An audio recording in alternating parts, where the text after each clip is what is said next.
Thank you and good evening. Today is Tuesday, April 21st, and the time is 5:31. This is the Rochester Board of Education Speakers Forum, as well as public budget hearing. We're going to start this evening off with our Speakers Forum, which we have about 12 individuals signed up to speak here in person, along with another 8 individuals who provided commentary available on board docs for the public to take a look at some of the concerns that are being presented in writing. Just to give you or level set the speakers forum, again, this is an opportunity for our Board of Education to hear from our community and constituents around concerns that they would like to present.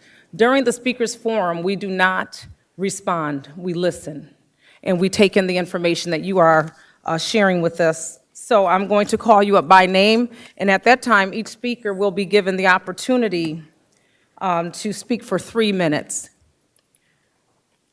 Also, during that time, we do want to make sure that this is a respectful conversation, and so that we want to just not personalize too many things or what have you, so be mindful of those things. But I'm going to start with the very first speaker for this evening's speakers forum, which is Ms. Jerica Turner. Good evening. Can you guys hear me?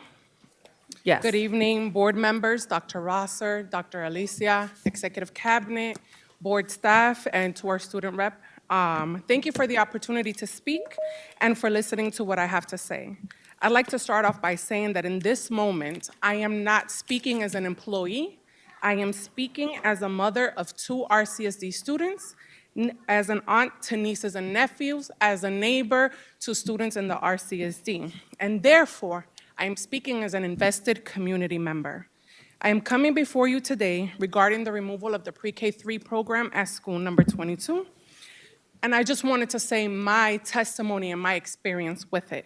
That this program changed our lives. Had it not been for the bilingual pre-K3 program at 22, which in 2023 was the only bilingual pre-K3 that the RCSD offered, my children would not be students of the RCSD. My plan was to have them in a bilingual community-based organization and then probably at a charter school. But then the bilingual pre-K3 opened at 22, which completely changed our lives because in it, we found a second home. Pre-K3 may seem trivial to some, but for my family, it was a huge decision and it impacted our lives in a massive way. School 22 is not just the school that my children attend, it is my school as well. I am proud of 22, and as parents, we claim ownership of the school and are deeply invested in its success. Being in the school since the age of 3 gave our children the opportunity to become familiar with school norms, school staff, locations of places like the gym, cafeteria, nurse, front desk, and it also gave us, the parents, the opportunity to become accustomed to all of that as well, and to build relationships with the people who are educating and caring for our children day in and day out. We are an invested community of parents, grandparents, and caregivers, and we help each other. We meet up at school events, we go to parks, libraries, community events, we do swim lessons together, dance classes, you name it, we show up. And we have been able to build that brick by brick because our children from the age of 3 were there together. The teacher and the paraprofessional at that program are amazing. And the teacher was actually won Educator of the Year award in 2024 because of how invested they are in our students. I know that as a Board of Education, your role is that of governance and not necessarily of the daily decision-making, but I ask that as my elected officials, that you help amplify our voice and that you advocate on our behalf regarding this program. Thank you. Thank you, Ms. Turner. The next speaker on the list is Jessica Herrera Rodriguez.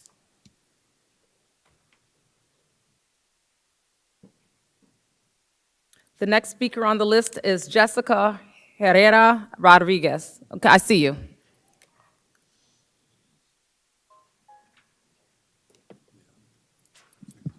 Yo voy a hablar en español, tienen el traductor.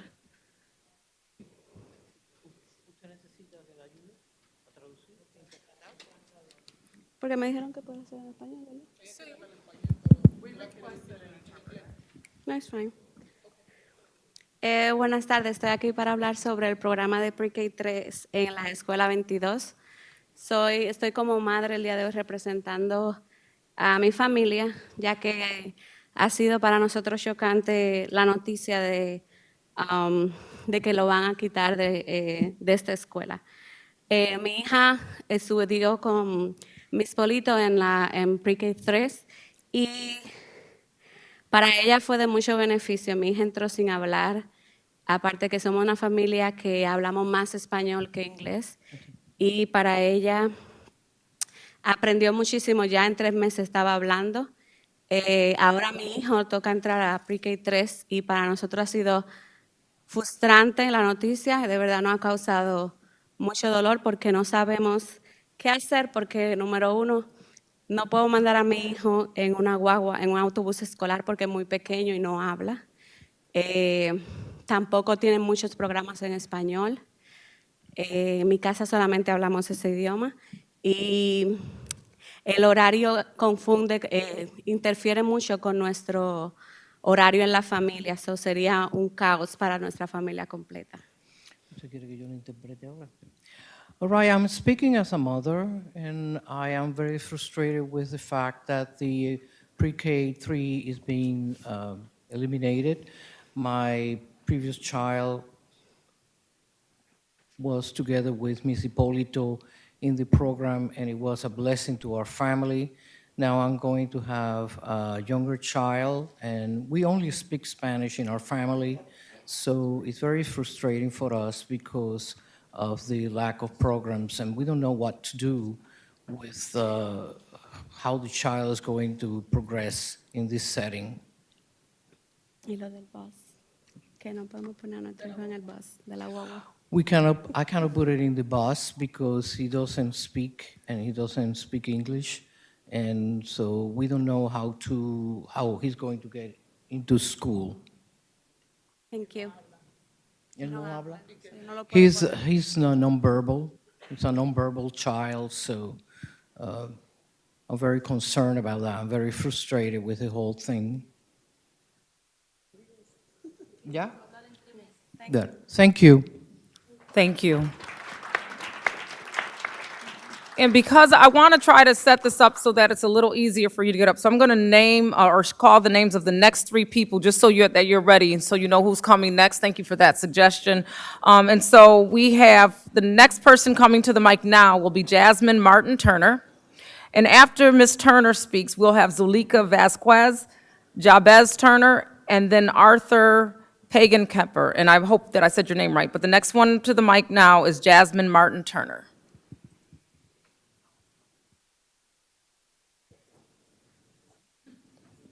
If you want to place your hand up if you're coming or if we're waiting for you. If not, the next one after Ms. Turner is Zulika Vasquez.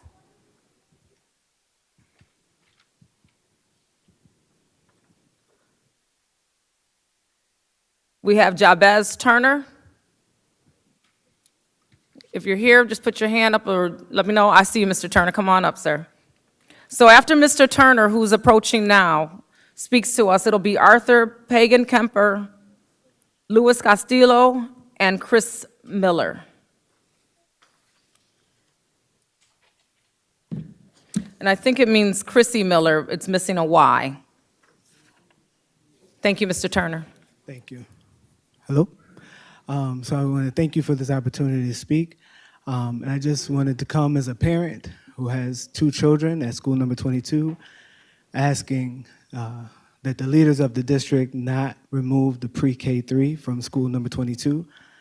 It's very important and it's much needed. And I wanted to quote the community schools charge that is from the Rochester City School District website. And it says, community schools are defined as a place and set of partnerships that focus resources on students and families, resulting in students who are ready and able to learn in school. A community school acts as a hub, offering coordinated approach to connect and cultivate assets in the community and to link families to services so that educators can focus on teaching and students can focus on learning. And it says that the 6 key practices are power, student and family engagement, collaborative leadership, and shared power and voice, expanded and enriched learning opportunities, rigorous community-connected classroom instruction, a culture of belonging, safety, and care, integrated systems of support. And so I wanted to charge the leaders of this district not to remove this program from School 22, which is the hub, the very definition of the thing you're saying you want to build. And so my 2 children are here. They are both went through the pre-K3 program at School 22. And I can say as a parent who's my 3-year-old who is currently in that program is better for it. My 5-year-old who went through that program is better for it. And so to do that, you will be destroying a community. You will be destroying the very thing you're trying to build. And so I have questions as to when was the community brought in on this situation and the decision that was made? When were the parents talked to and get the information from the parents who are actually on the ground? When were they spoken to? And so as far as the parent engagement, I implore all of you to come out to School 22 tomorrow. You'll see how parents are engaged at that school. You'll see it for yourself firsthand. So I just want to encourage you all to please consider not removing pre-K3 from school number 22. Thank you for your time. Thank you, Mr. Turner. We have Arthur Peckingember, and again, Louis Castillo and Chrissy Miller will be following. Sorry, I'm a little taller. I want to thank you for your time. Thank you for the invitation to be able to come and speak. My name is Arthur. I currently have one daughter who's currently at School 22, and it has been an awesome experience, and seeing that also reflected in my youngest. So my younger daughter is 2.5 now, will be going into UPK3 this coming fall, and the opportunity for them to be at the same school together. And the conviction to be able to see my daughters now building these relationships with people that they could be with for so much longer because of that. We were in the UPK3 program at School 7 last year with Mrs. Duhart, and seeing how much that exploded my eldest daughter's language and seeing that reflected in my younger daughter. I love seeing my youngest being able to learn the crossing guard's name and being able to know that she is in a safe space, to be able to know that she is protected there, that she's cared about when we go to check in, even if we're not there. It's Dad and Josie checking in Ophelia, and to be able to have that as an ingrained component, to be able to see the care that she's already seeing there, to be able to see these teachers, these educators, to learn the names of the people going through the corridors and know that they are cared about even now, builds so much confidence for my 2.5-year-old to be able to grow in that. I think also being able to look at the map and seeing how this is would lose an opportunity for deeper integration into the community, that this loses an opportunity that we have in the northeastern quadrant to be able to get kids in and educated sooner and more deeply. So I would ask you to consider not removing the UPK3 program from School 22. It's been an awesome opportunity for us. Thank you. Thank you. Louis Castillo.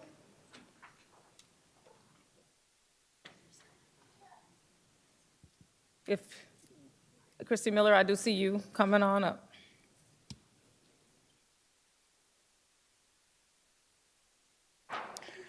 Hi, my name is Chrissy Miller. First of all, I am a parent leader.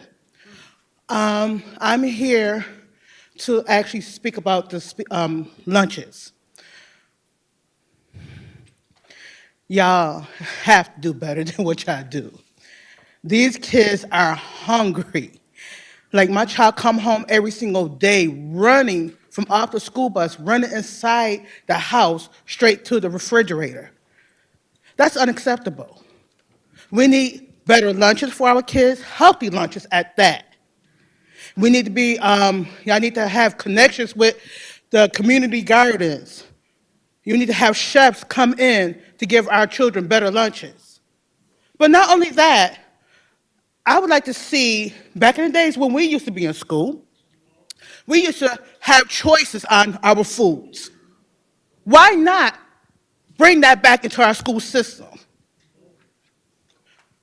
Y'all is failing our kids badly, and that's unacceptable. We not gonna accept this budget at all.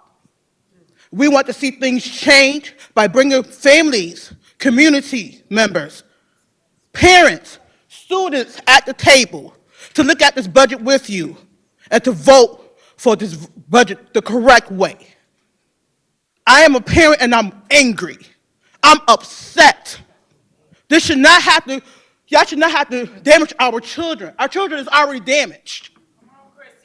Nobody do not trust the district because of y'all, how y'all be making decisions without the parents, making decisions out without the students. This is unacceptable. And I say no to this bill. Thank you, Ms. Miller. We have the next three people. The next person in line is Renetta Brown. We have Ezell Harris, and then Mariella Polito Fisher, if I said that right. But the next person noted is Renetta Brown.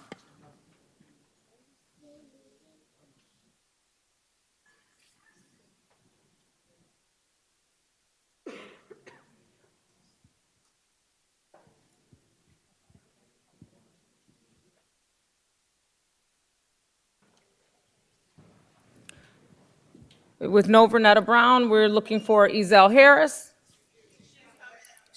Where is she? She's in here in the building? Okay, come on up, Ms. Brown. We waiting on you. Mr. Harris, Ms. Brown will come up and speak, and then, sir, you'll be next. And following Mr. Harris will be Mariella Polito Fisher. Ms. Brown, the mic is yours, right there at the podium, right there in the middle. Sorry about that. Hello. And I just like to say I appreciate the efforts that you make and the job that you do. And I would just like to get a little understanding. I feel, well, put it this way. I retired in 2016 as a result of me waking up blind. So, in one night, changed my whole life. But what didn't change is my compassion and caring about children and their families. So I'd like to understand how social workers at the school are just referred to as social workers, and I think their title, in a sense, downplay what they really do. And as far as degrees go, clinical therapists and school social workers have the same social work degree. They just specialize in two different things. And if a clinical social worker / therapist is working at a hospital, they refer to them as therapists.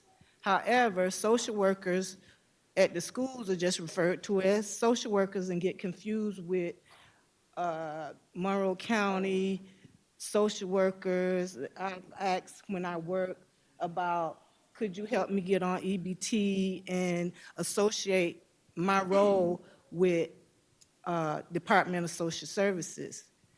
I feel that social workers at the school should be given a title that's due to them. They are behavior specialists. They are child and family therapists. And the difference between a psychologist and a social worker is my understanding. As working in the district, before I was a layperson, I didn't really understand, but the psychologists focus on the IQs and testing and placing them in the proper academic program they need to be in. Counselors / guidance counselors help with scheduling for classes and things like that. And even though some principals use them in the arena of a school social worker, they don't have the expertise that social workers do, because social workers can observe, assess, and diagnose, make treatment plans for children to help them and their families.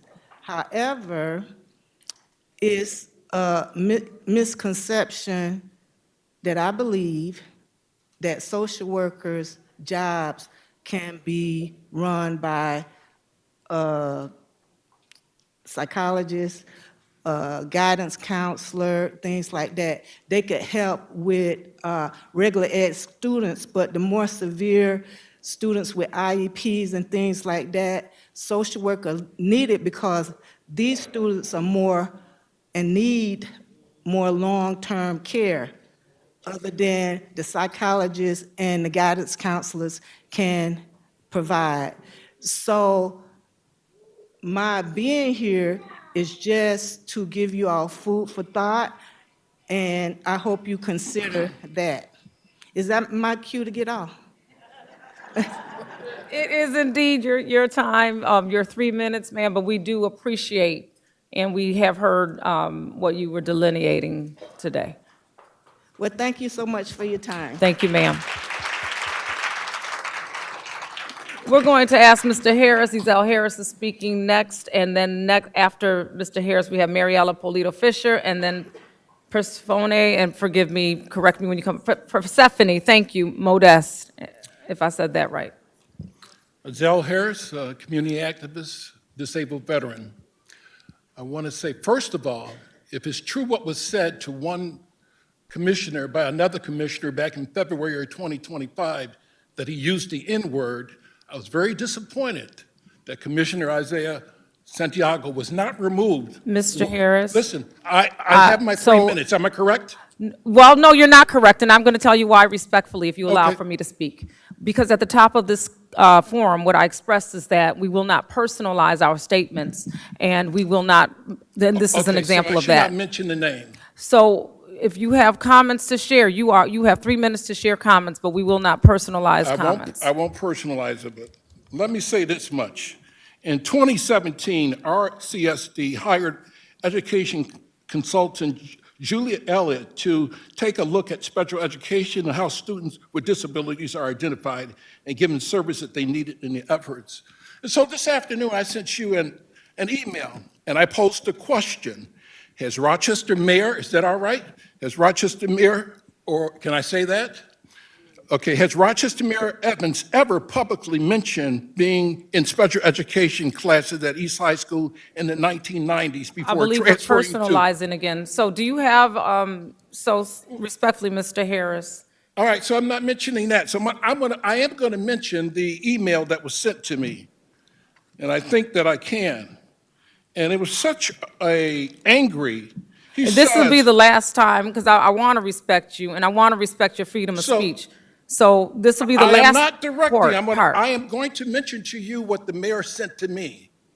What does I that? think I have a right when it comes to education, because the mayor wants to stigmatize people in special education, and you should not stigmatize students that are in special education. So the mayor sent me this. He says, shame on you, your blatant lies and misinformation. Mayor Evans has never attended East High School and has never been in special education. Your information is incorrect and showed your general lack of research and ignorance. So, Your Mr. Harris, I comments are appreciate being it, and this directed. was the last opportunity. So if you'd like to have a conversation offline, this is not the forum for Well, this. I'm only responding, and I think that I But was this in- is not the forum for this. And so you're telling me, so when we talk about special education, that is not. Do you have before- something that you'd like to speak about concerning the students of the Rochester City? Let me tell you Yes. something. We have students that are being impacted, That's right. and we have a bunch of adults That's right. that are putting themselves before students. Right. So let's talk about students, and if you have something specific to your concerns regarding special education, but whatever conversation you have with the mayor, go talk to him about that. This is not the forum for that, Mr. Harris, and I'm trying to be Well, respectful, so I I'm going to will- have to and reset your time at this And I time. respect that, but he was on the school board for 14 years. Okay, he ain't here today. I'm going And to that's rescind your true. time. Cut the But I mic. want to know is why did he The next cover that up? person in line for this Why did he conversation cover is that Mary up? Alapolito Fisher and Why Mr. did he Harris. cover it up? Talk to him. But Yeah. Miss And that's what they're Fisher, doing. Can I you're next motion for on a line. 5-minute recess? Can I motion for a 5-minute recess? Motion, motion. Second, Yep. all in favor? Aye. Aye, 5-minute recess. Sorry, audience.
Thank you, and welcome back to the Rochester Board of Education Speakers Forum. Again, this evening is April 21st. Time check 6:03, and we are going to complete the Speakers Forum with the final two speakers on the agenda this evening, being Mariella Polito Fisher. Again, this is the Speakers Forum, not the budget hearing portion. Mariella Polito Fisher is our next speaker, and after Ms. Fisher, we will have Persephone Modest. Ms. Fisher? Hi. Good evening, Superintendent Roser and members of the board. Thank you for giving me the opportunity to speak tonight. I'm here to respectfully ask you to reconsider the decision to close the pre-K3 classroom programs at School 22. I have been working in the district for almost 20 years, and I have been working as a pre-K bilingual teacher for the last 3 years.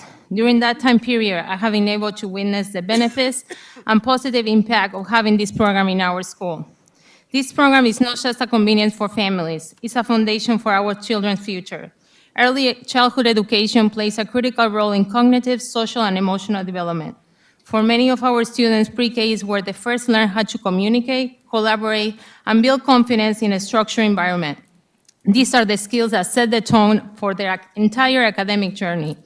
This program is especially important for both our bilingual and monolingual communities. For bilingual students, pre-K provides early exposure to language development in both English and their home language, helping them build confidence and succeed academically from the very beginning. It also supports smoother transitions into kindergarten and reduces the risk of language-related learning gaps. For monolingual students, learning alongside bilingual peers fosters inclusion, cultural awareness, and communication skills that are essentials in today's diverse world. Closing this program will create a serious ripple effect for families. Many parents rely on this program not only for education, but also for stability, affordability, and proximity. Removing from the school will force families to seek alternatives that might be more expensive, farther away, or lower in quality. Some might not find any placement at all.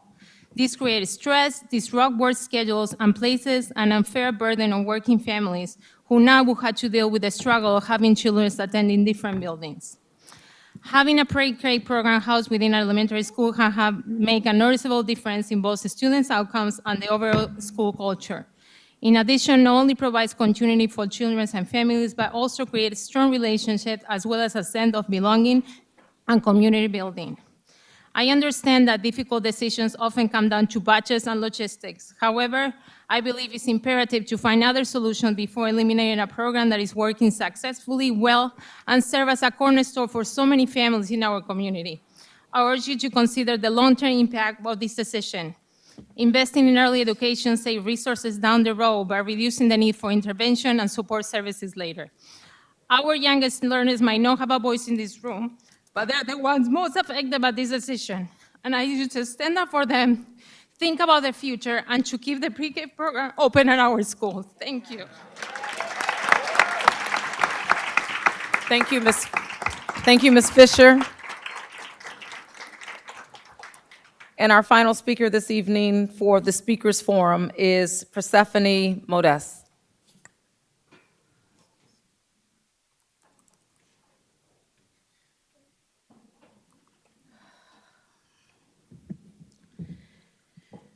Good evening, Commissioners and Superintendent Rosser. I am a school counselor, and I am a licensed mental health counselor, and I am a member of the Rock Restorative Team. I'm here this evening to address the impending cuts to the staff on the Rock Restorative Team. Our team of 13 is enmeshed in the layman of RCSD, doing the work to keep our students engaged and in school. We are understaffed at 13 and are at risk of losing 4 positions in the new budget proposal. Our team provides support and training district-wide to students, families, and staff.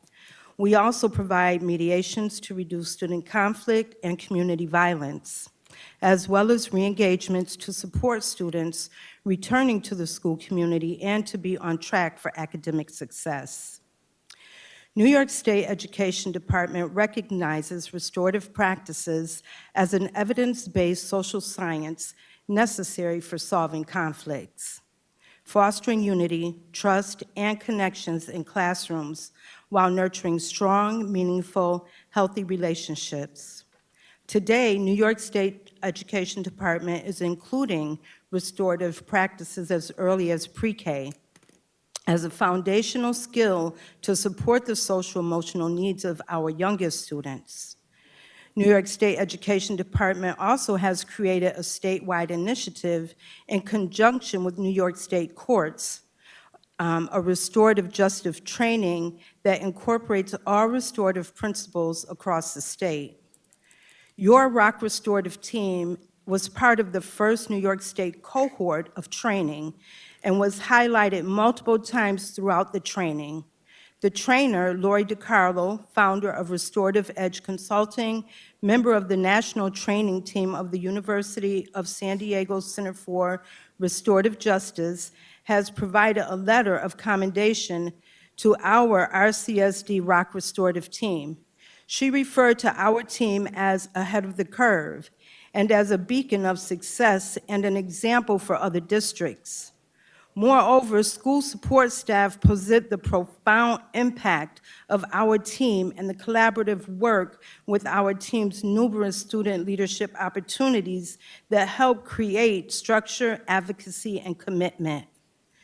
The work of our Rock Restorative Team is a necessary student-centered, family-inclusive, collaborative effort and aligns with our superintendent's vision for the district.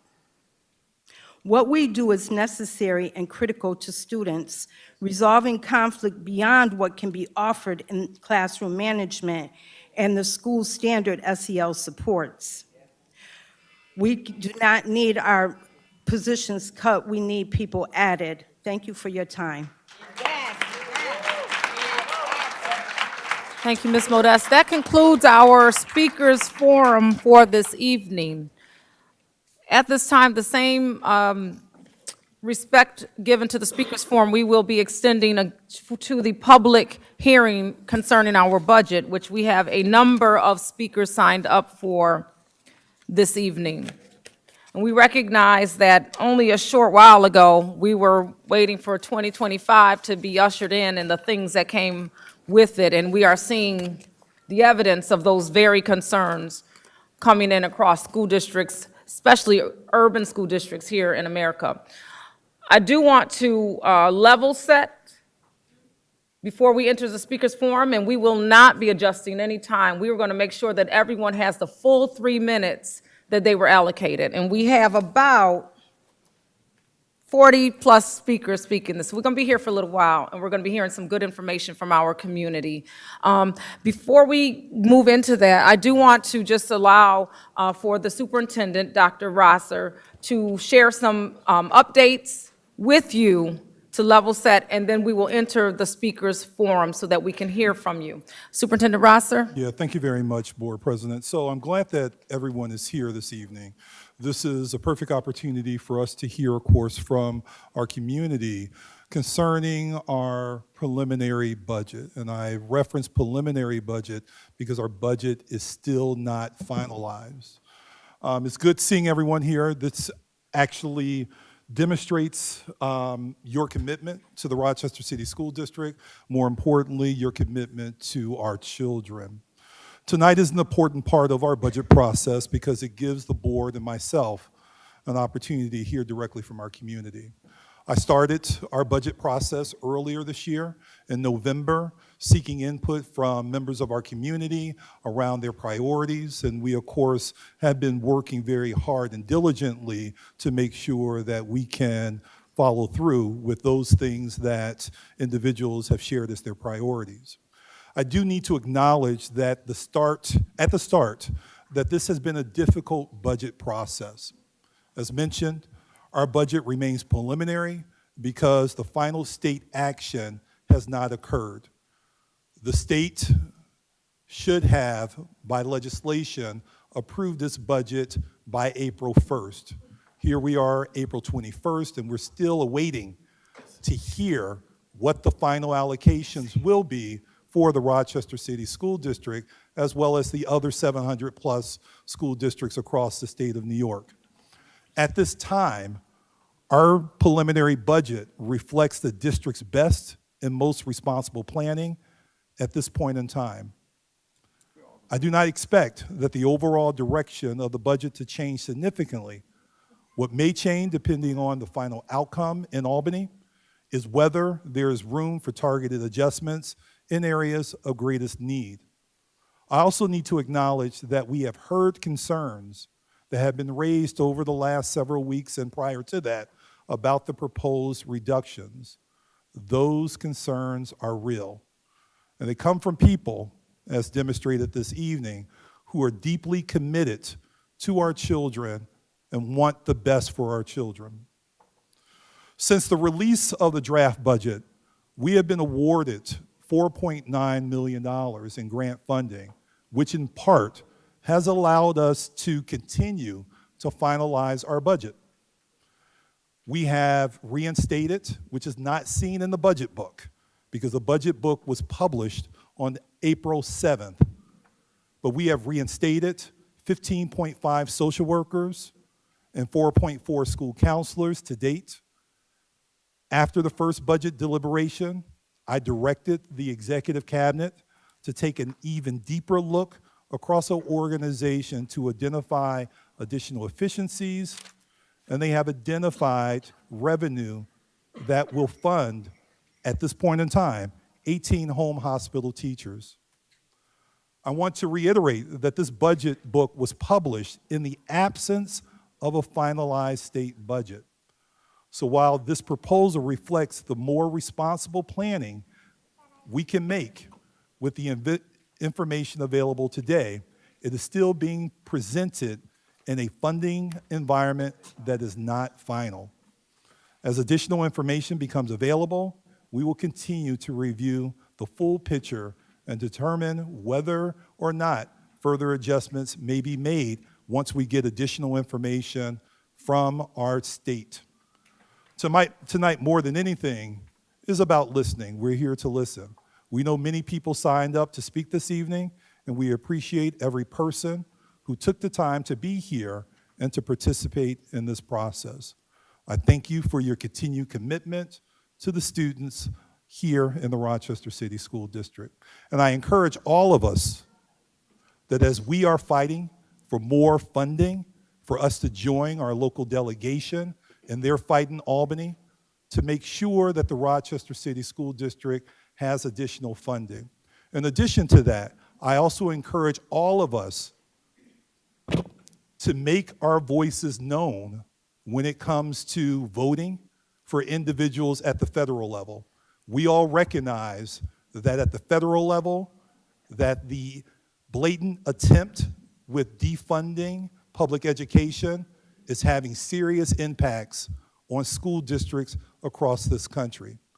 Given the fact that we are a school district that is dependent on state and federal dollars, we can only develop a budget based upon our projected revenues and our projected expenditures.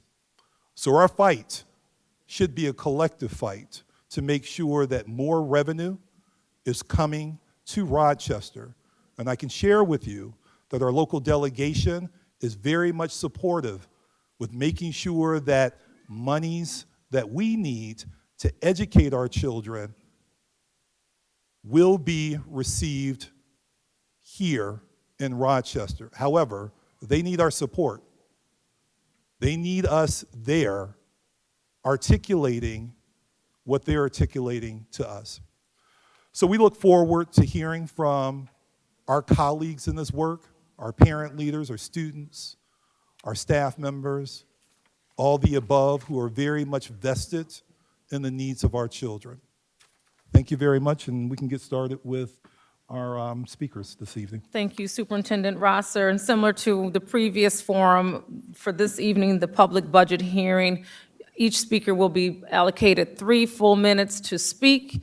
Also, just refrain from personalizing anything, but definitely do not silence your voice, and we are here to listen.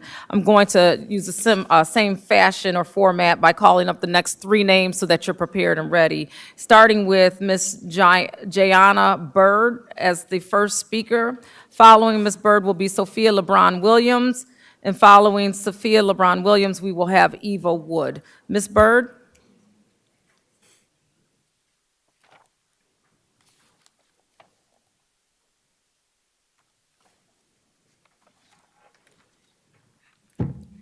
I'm Jayana, and I'm currently a student at Big Wilson. But I used to go to school in East Irondequoit, where they seen I was a troubled teen, but they didn't let me just sit and suffer. They seen the struggle I went through, so they put me in programs, got me into therapy, made sure I had extra help after they figured out I was dyslexic and struggled with anxiety. They had a safe space for me with beanbags, nice lighting, and a calm atmosphere, and a teacher I could talk to. They had extra food if I needed it. Teachers gave me coffee because I seen I couldn't keep my head up because I was so tired from previous nights at home. The result was my grades went way up. I learned how to respect and listen to people without always having something to say back. And this was all because I felt supported, my needs were being addressed, and I felt cared for. Fast forward, I moved back with my mom, and now I go to Big Wilson, where you could feel most teachers and administrators have so many demands on them, they forget about the children, and that's sad. They can't address everything we need without support. At Wilson, we don't have counselors who help us. We don't have enough staff and resources, especially for disabled and troubled teenagers. Wilson is the only school that hasn't had any mental health resources at all. The only thing we have is a help zone that gives students a safe place, but I'm hearing that might be taken away next year. The result for me personally is my grades and attendance have started to slip again horribly. The difference is East Irondequoit is a suburb school and Big Wilson isn't. For my peers, this has led to more than 60% of students being chronically absent. At the same time, too many students are being pushed out of school due to suspension. This has led to kids falling behind in all subjects, struggling in school, not having enough motivation because there's nobody to pick us up. This goes on year after year until even after we graduate. We're not ready for this real world. You heard that? So as you make decisions about the budget, this next year's budget, keep in mind everybody likes to put a stigma on city kids, but we're not getting what the suburban kids get. For this, make sure in this 2026 to 2027 school year, you fund help zones in every school, at least have one restorative coach to support every student and every staff in every high school and middle school. That's 17 coaches. In Big Wilson, and all schools need mental health clinics and therapists in order to learn. RCSD students need to feel safe, welcome, heard, and seen, not overlooked. Do not take us backwards. Funding this support will take a turn into the right direction, so we really do need this. Please listen to all the words I just said.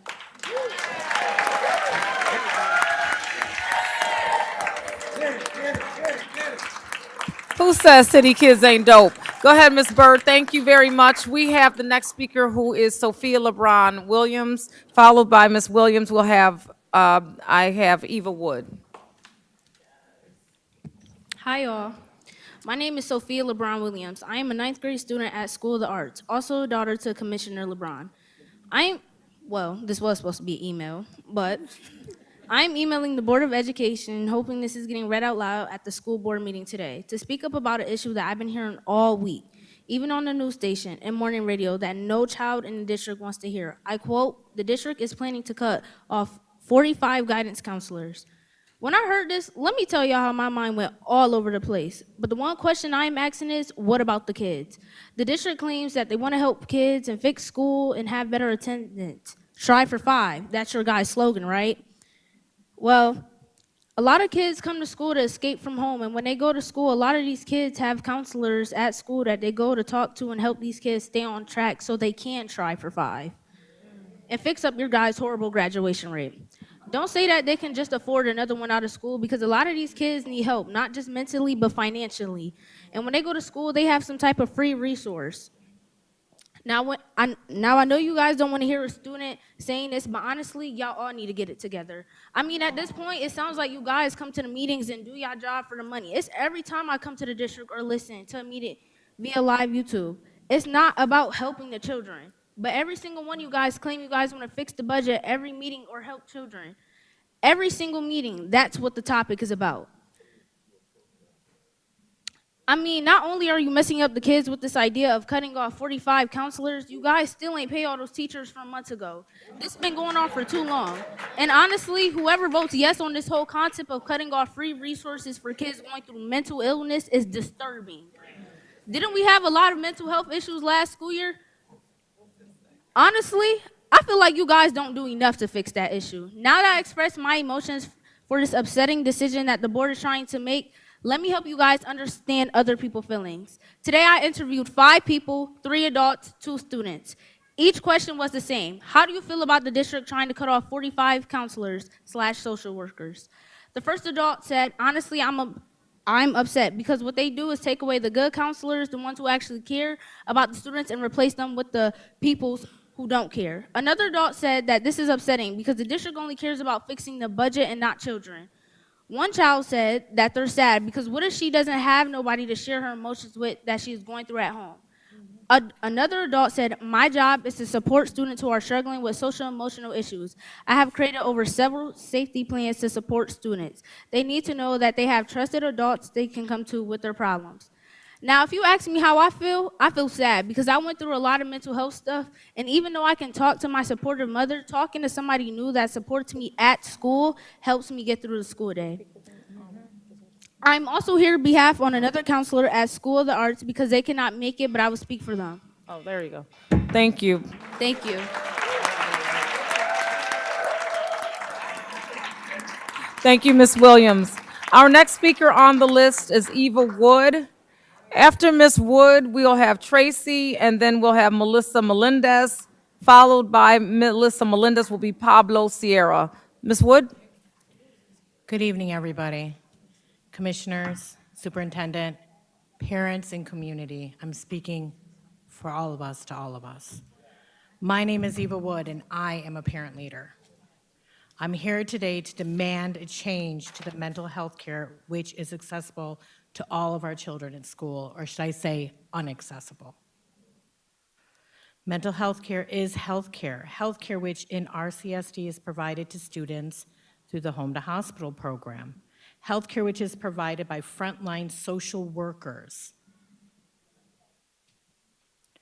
Many of these positions are being cut from the next year's budget, and even with the promise that these aren't going to be cut, I know you want us to trust you, but we cannot because these are our children's lives.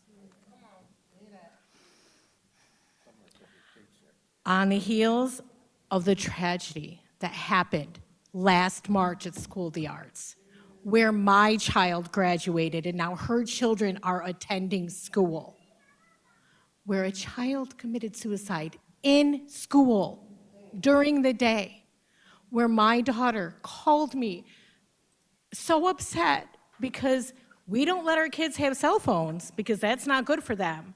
And therefore, she couldn't reach her children, who, by the way, also have mental health problems, who, by the way, also need assistance. That school is on lockdown. Parents were running to that school because on Facebook, families were able to see through FireWire that a child had hurt themselves in school. They couldn't reach their children.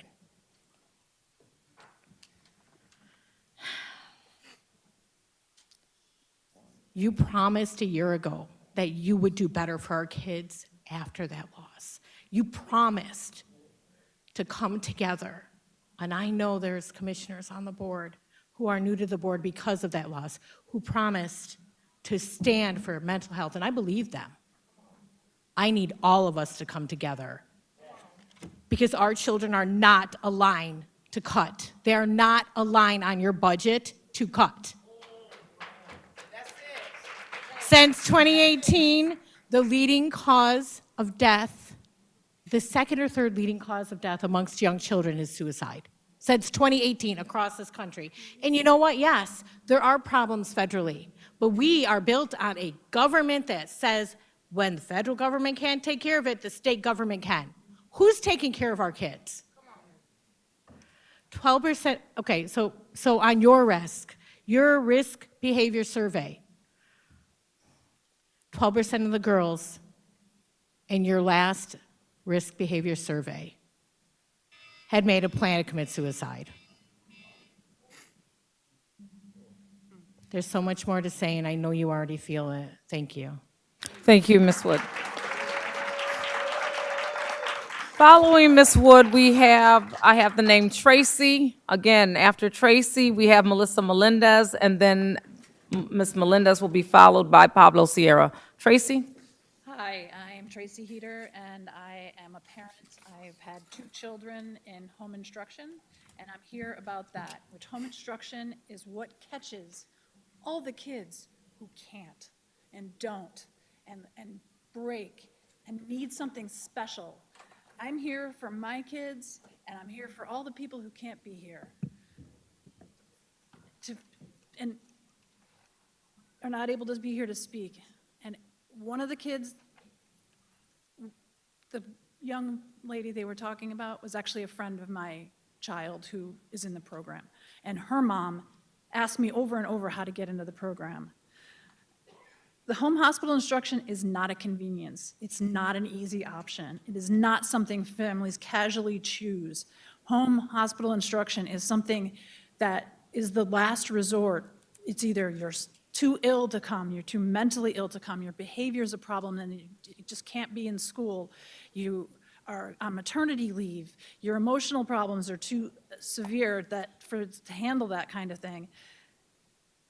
Some kids just need it for a few months. Some kids need it for the long term.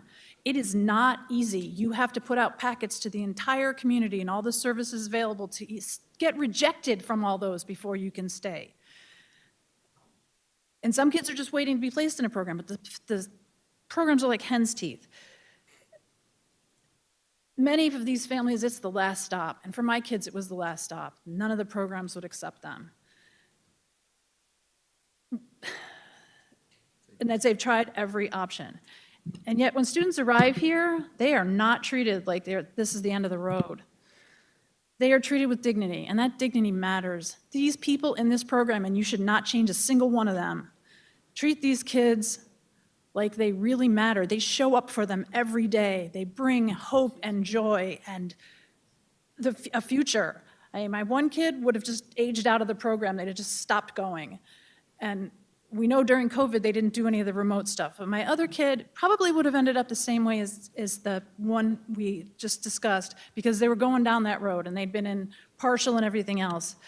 But the dignity and the grace and the support has been unbelievable. I can name them. I'm going to name one just because if she doesn't get the credit for what she does, I don't think anybody should. Erica Eaton is a godsend. I can't say enough good about her. She is a miracle, and her heart is so big, and she gives so much, and she'll work with you to figure things out, and she's amazing. And again, that dignity matters. This program tells kids managing serious mental illness and complex challenges, they are not throwaways, they are not broken, and they still belong in education and their community.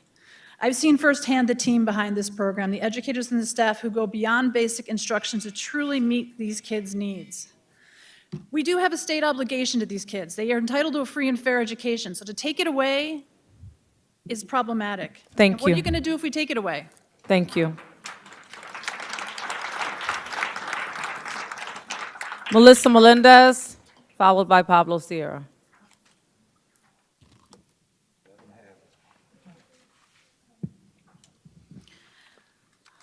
Good evening. I appreciate this opportunity to speak to you tonight regarding the draft budget for the upcoming school year and the essentially 95% proposed cuts to the home hospital instruction program.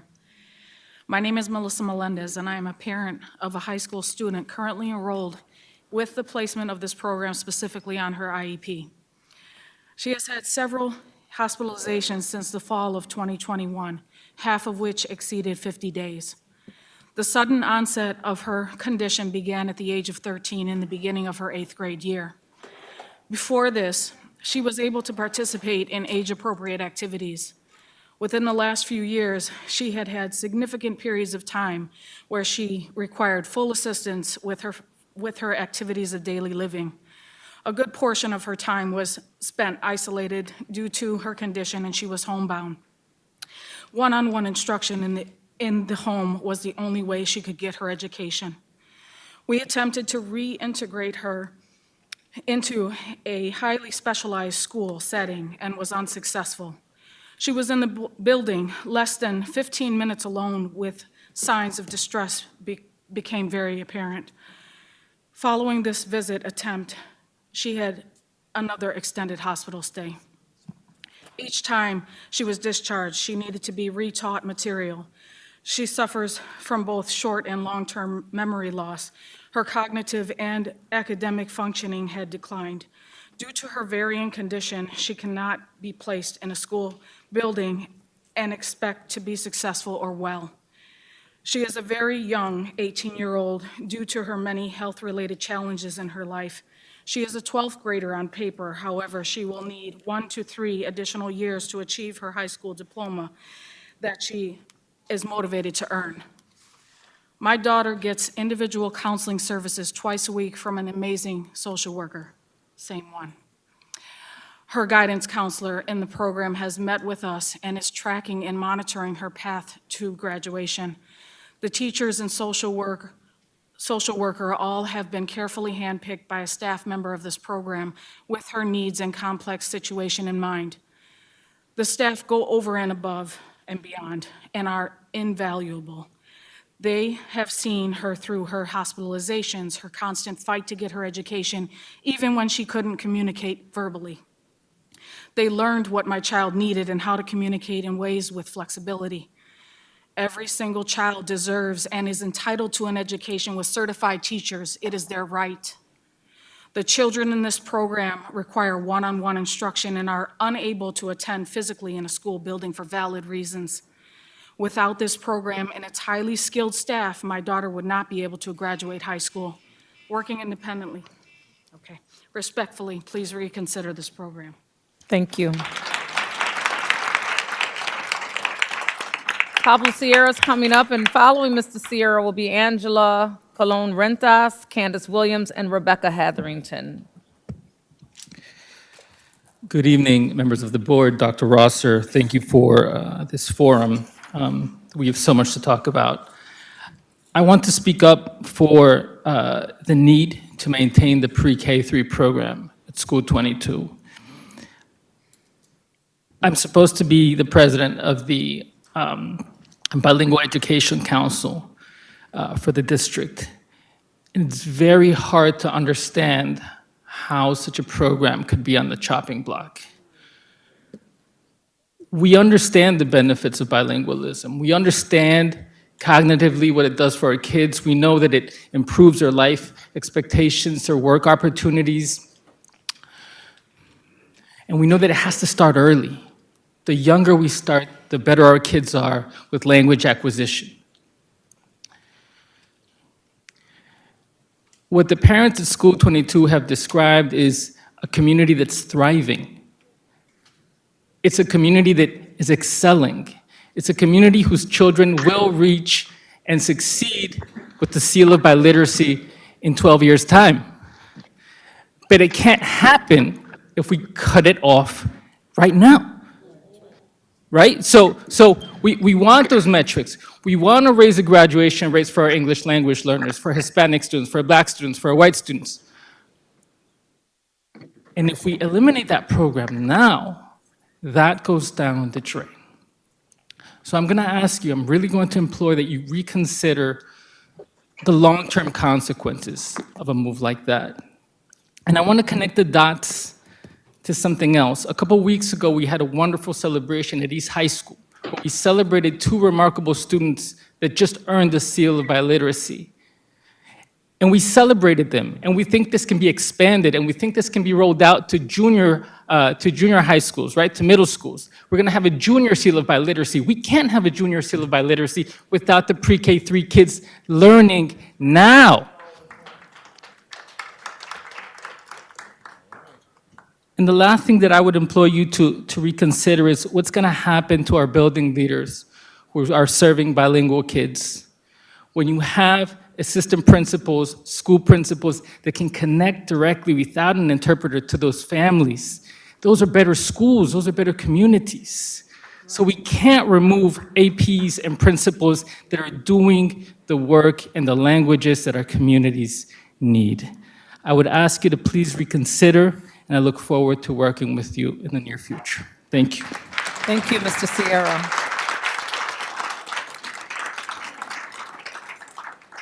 Again, next on the list is Angela Colon Rentas. Following Ms. Rentas is Candace Williams, and then Rebecca Hetherington.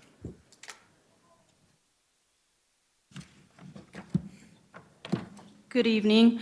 My name is Angela Colon Rentas. I am a professionally credentialed family peer advocate, a certified peer specialist with 10 years working in the mental health field. I am also a proud VIP parent for the Children's Agenda, graduate of the district, and a proud mother to a first grader in the district. I come before you extremely concerned with the proposed cuts in the budget. I ask that you reconsider these cuts that leave our children without the support they deserve. And in the case that you do move forward with all the cuts, for you to reconsider an alternative.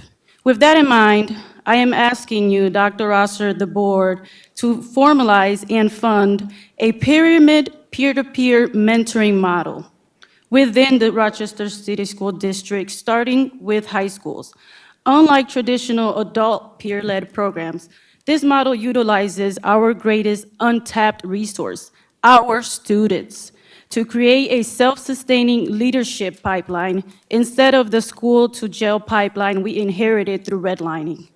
While neighboring districts like Greece and Gates-Chili have long invested in this structure to double graduation rates among at-risk youth, our current broken approach leaves our students without a consistent bridge of support through lived experience. In a year of difficult budget cuts, which I clearly oppose, we cannot afford to ignore a model that is low cost and proven to support and keep our students in schools. Districts like Greece and Gates-Chili aren't just asking kids to talk to each other. They are implementing sources of strength, an evidence-based national model that guides and trains peer leaders to identify and grow protective factors.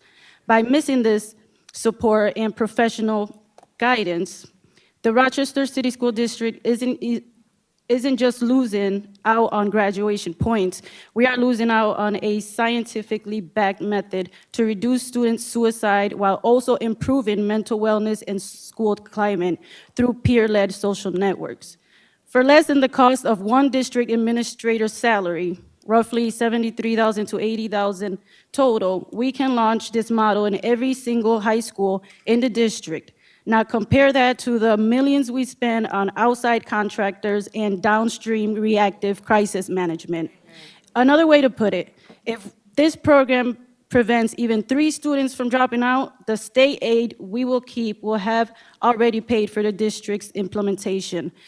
And the future of those 3 students will look brighter. This isn't just a mental health win, it is a fiscal win. The social emotional well-being of our students is worth much more than that. Don't just give the students a service. Let's give them a role, a voice, to ensure that Rochester's success isn't just an accident, but a handoff from one student to the next. Thank you. Thank you.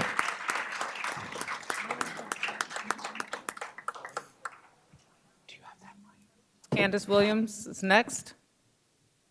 Followed by Ms. Williams is Rebecca Hetherington, and then Jenny Figueroa. Ms. Williams? Okay.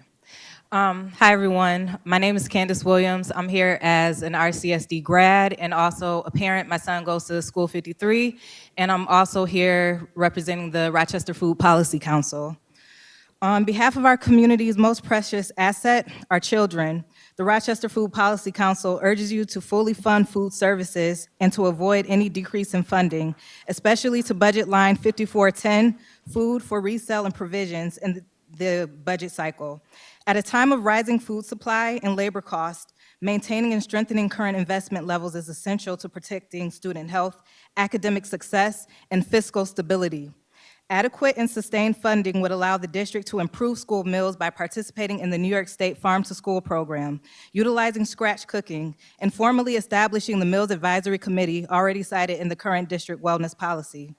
These actions are aligned with the RCSD strategic plan priorities, including creating healthy and joyful school environments, strengthening engagement, and improving attendance and academic outcomes.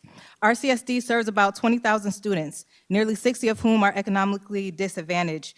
For many families, school meals are the primary source of daily nutrition.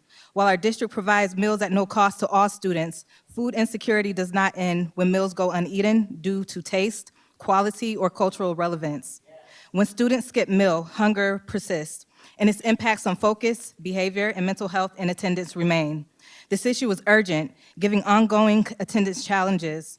More than half of the students experienced chronic absenteeism in the most recent school year. Research consistently shows that high-quality, appealing meals increase participation, attendance, and learning. Improving food quality is a proven engagement and attendance strategy. At the same time, food costs are increasing nationwide, particularly for fresh ingredients, locally sourced products, and labor needed for scratch cooking. Reducing food services funding under these conditions will likely force our district to rely heavily more on highly processed foods, limit farm-to-school participation, and reduce meal appeal, leading to lower participation and loss of state reimbursement revenue. School districts across the state demonstrate a better path forward. Through sustained investment in the farm to school and scratch cooking, school districts in comparable size to the RCSD have improved meal quality and increased state reimbursement revenue while supporting student health. Rochester has the potential and community partnerships to do the same, but only if funding levels keep pace with real-world cost. Fully funding food services and avoiding cuts amid rising costs protects students, supports the Rochester School District's strategic plan, and positions the district to maximize available state resources. The FPC urges the board to treat food services as an essential educational investment and ensure it's fully funded in the final budget. Thank you for your time. Thank you, Ms. Williams. Rebecca Hetherington, followed by Jeannie Figueroa, and then Diane Tanner and Gino Brown.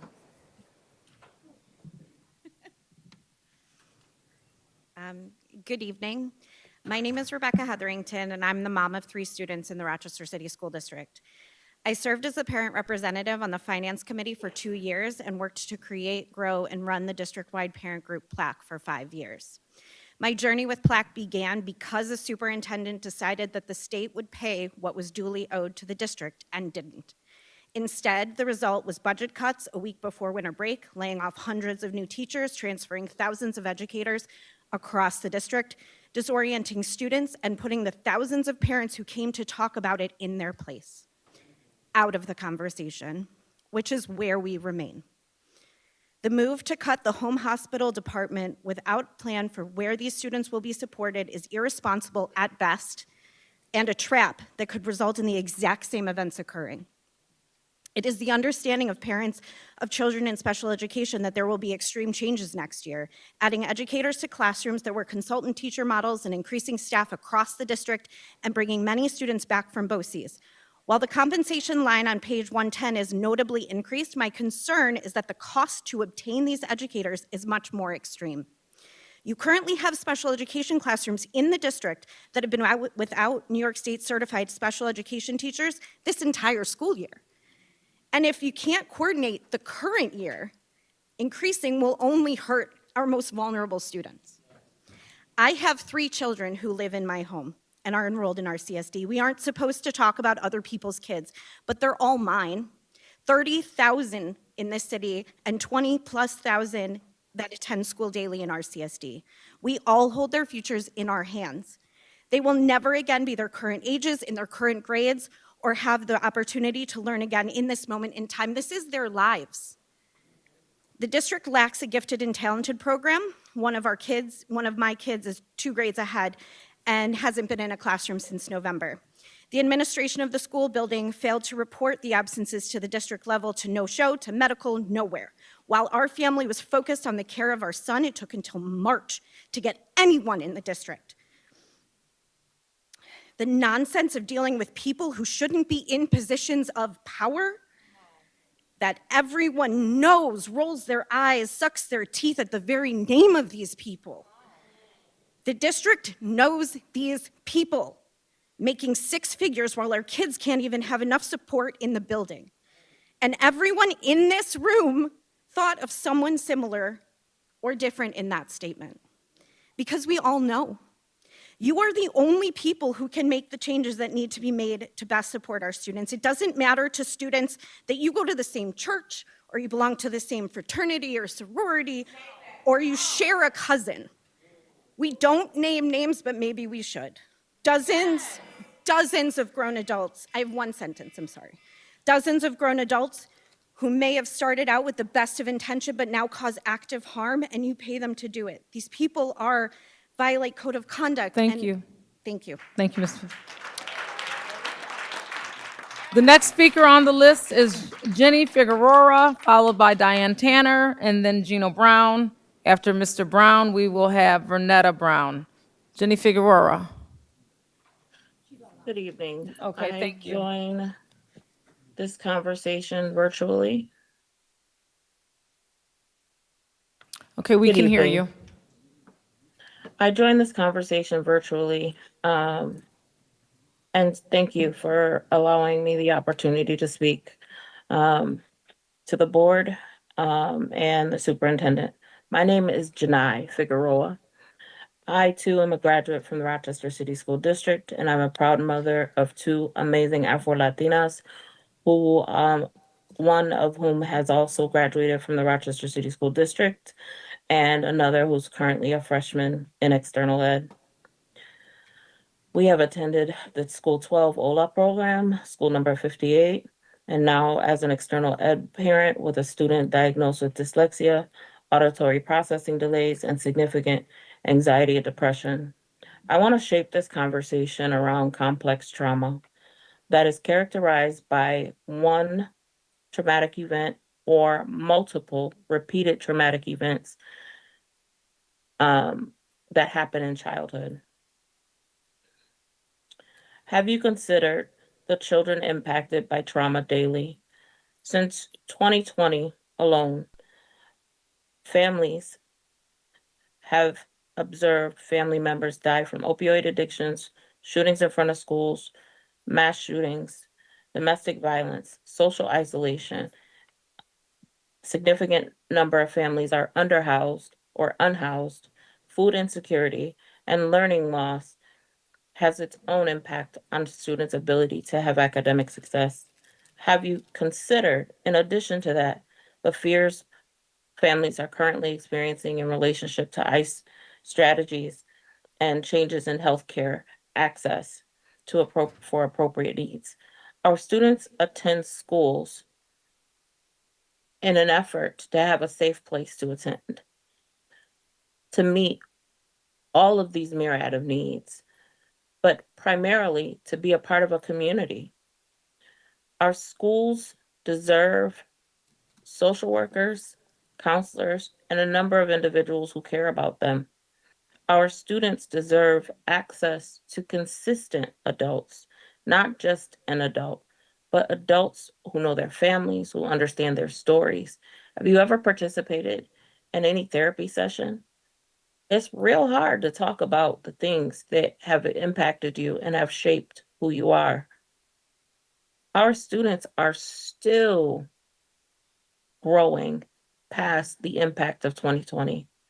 How could we possibly take away the only supports that they have consistent for themselves by removing social workers? This is being a part of the problem and not a part of the solution.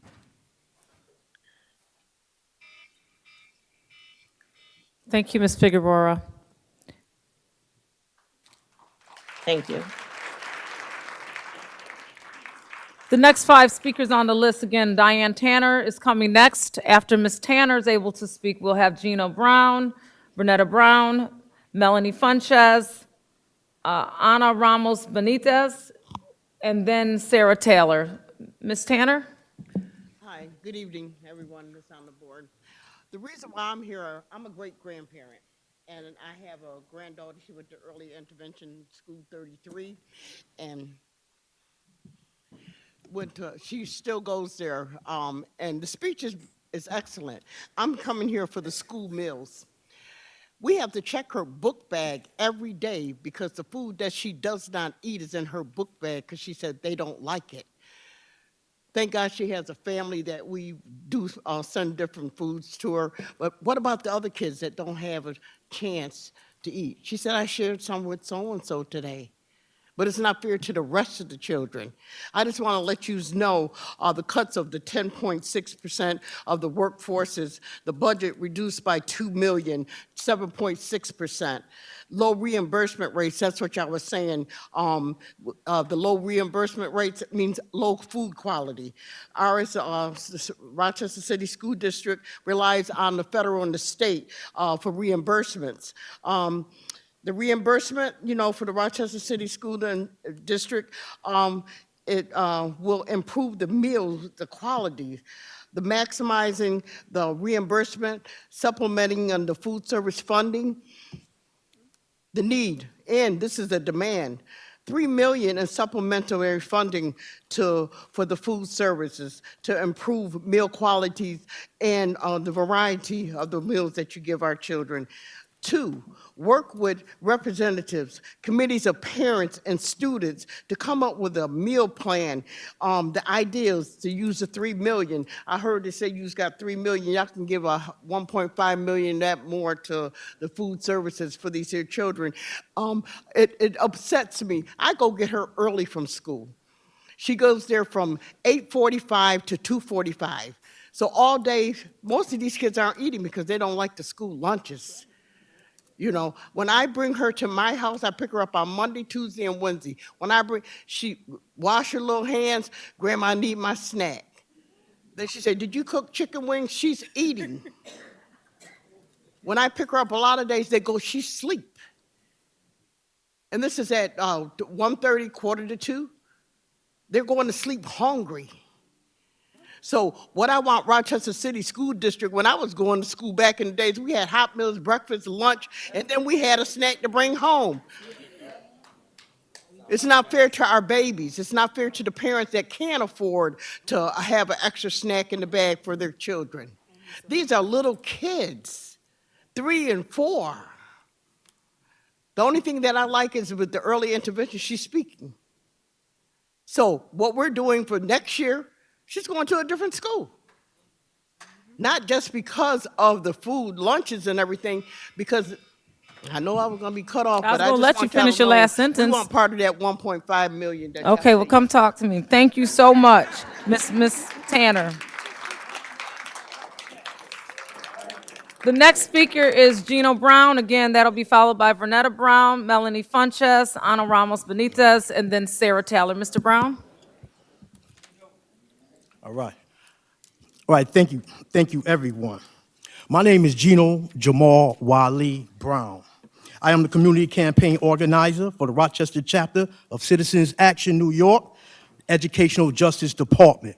Thank you all for allowing me to speak today. Citizens Action and the Alliance for Quality Education stands in full support of the children's agendas, work, and recommendations for the Rochester City School District that governs the 3 areas of mental health, school climate, and school meals. Adopting the recommendations in these 3 areas of educational culture will help make the school environment a decent and safe place for our youth, staff providers, and parents to learn and thrive. Citizens Action of New York and the Alliance of Quality Education is disappointed in the proposed budgets suggesting of massive cuts to the social, emotional, and restorative programs now being implemented in our educational community. 30 social workers, 16 counselors, and 4 rock restorative coaches are to be cut with the adoption of this proposal. This is an assault on the progressive education and an act of gross negligence to the mental and physical well-being of our community's youth. In the immortal words of our beloved sister Whitney Houston, I quote, "I believe the children are the future." And knowing that they are our future as adults, we have an obligation to protect and nourish both their mental and physical well-being, not going backwards by creating further deprivations, which we've already overcame with success of those staff positions and restorative programs. Cuts to some of these programs will directly affect the home hospital teachers that teach the children that cannot be in school due to the physical and or mental illness. They are responsible for the youth in the most need of specialized care. Adopt the recommendations set out in the children's agenda's 3 areas of mental health, school climate, and school nourishment, not the draconian cuts outlined in the budget's proposal. And let's make our public educational community a decent and safe place to thrive together. Thank you. Thank you, Mr. Brown. Our next speaker is Vernetta Brown. And again, that's followed by Melanie Funches, Ana Ramos Benitez, and Sarah Taylor. Do we have Vernetta Brown in the building? Okay, with no Vernetta Brown at this time, I do see Melanie Funches, who will be joining us at the podium.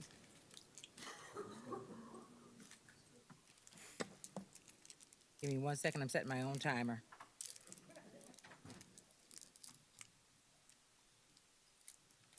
Hello, my name is Melanie Funches. I'm not here as Mama Mel. I'm here as the Director of Mental Health and Wellness for the combined entity of the Finger Lakes Performing Provider System, Common Ground Health, and the Rochester Rio. I'm speaking today in my professional capacity based on 3 decades of advocating for the mental health of children and youth in this community. In 2025, Common Ground Health's analysis found that 1 in 10 high school students seriously considered attempting suicide in the past year. ED visits for youth self-harm have surged in the past 2 decades. Youth mental health calls to 211 Lifeline doubled from 2020 to 2021, and self-harm and suicide calls nearly tripled in the same time period. According to the Youth Risk Behavior Survey, self-injury and thoughts of suicide are highest among Latino youth. ED visits for intentional self-harm are highest among Black, non-Latino youth. Rates of self-injury and suicide rates are more than 3 times higher for our LGBTQIA students than their non-LGBTQIA counterparts. Students spend the bulk of their day at school, which is why it's critical that they receive support at school for the challenges that they are experiencing. The New York State Education Department noted that student success is built by a positive school climate and culture, including supportive relationships, daily experiences of safety, and a sense of belonging, identity, and agency. Trusted relationships with adults can increase resilience in children harmed by adverse childhood experiences. Schools can promote positive mental health and well-being through curricula and through the relationships students form within their walls. Yet, in the budget that just came out, the district is looking to cut social workers, counselors, psychologists, and make significant cuts to Rock Restorative Hub and home instruction. The depths of these cuts cannot and should not be absorbed by the existing community supports, okay, which are already inadequate to meet the overwhelming needs that exist in our community. We are already lacking the capacity to meet the needs of our students, and we are already failing them. These cuts will make the problem exponentially worse. Let me be clear. These cuts will result in more youth harming themselves. It's as if our children are drowning, and instead of us helping them, we're saying, let's throw away all the life preservers. Our children can't focus on learning if they feel unsafe, if they are considering engaging in self-harm, or if they are overwhelmed by anxiety in the classroom. Our children cannot learn if they are burdened by the traumas of home and community that they all face all day, every day. I understand that difficult choices need to be made in this budget, but I can say with certainty that these proposed cuts will be detrimental to classrooms and to our kids. If we take away mental health supports for students, they will learn less. But if we invest in prevention and upstream supports, it will pay dividends for our students' success. And I'm going to finish.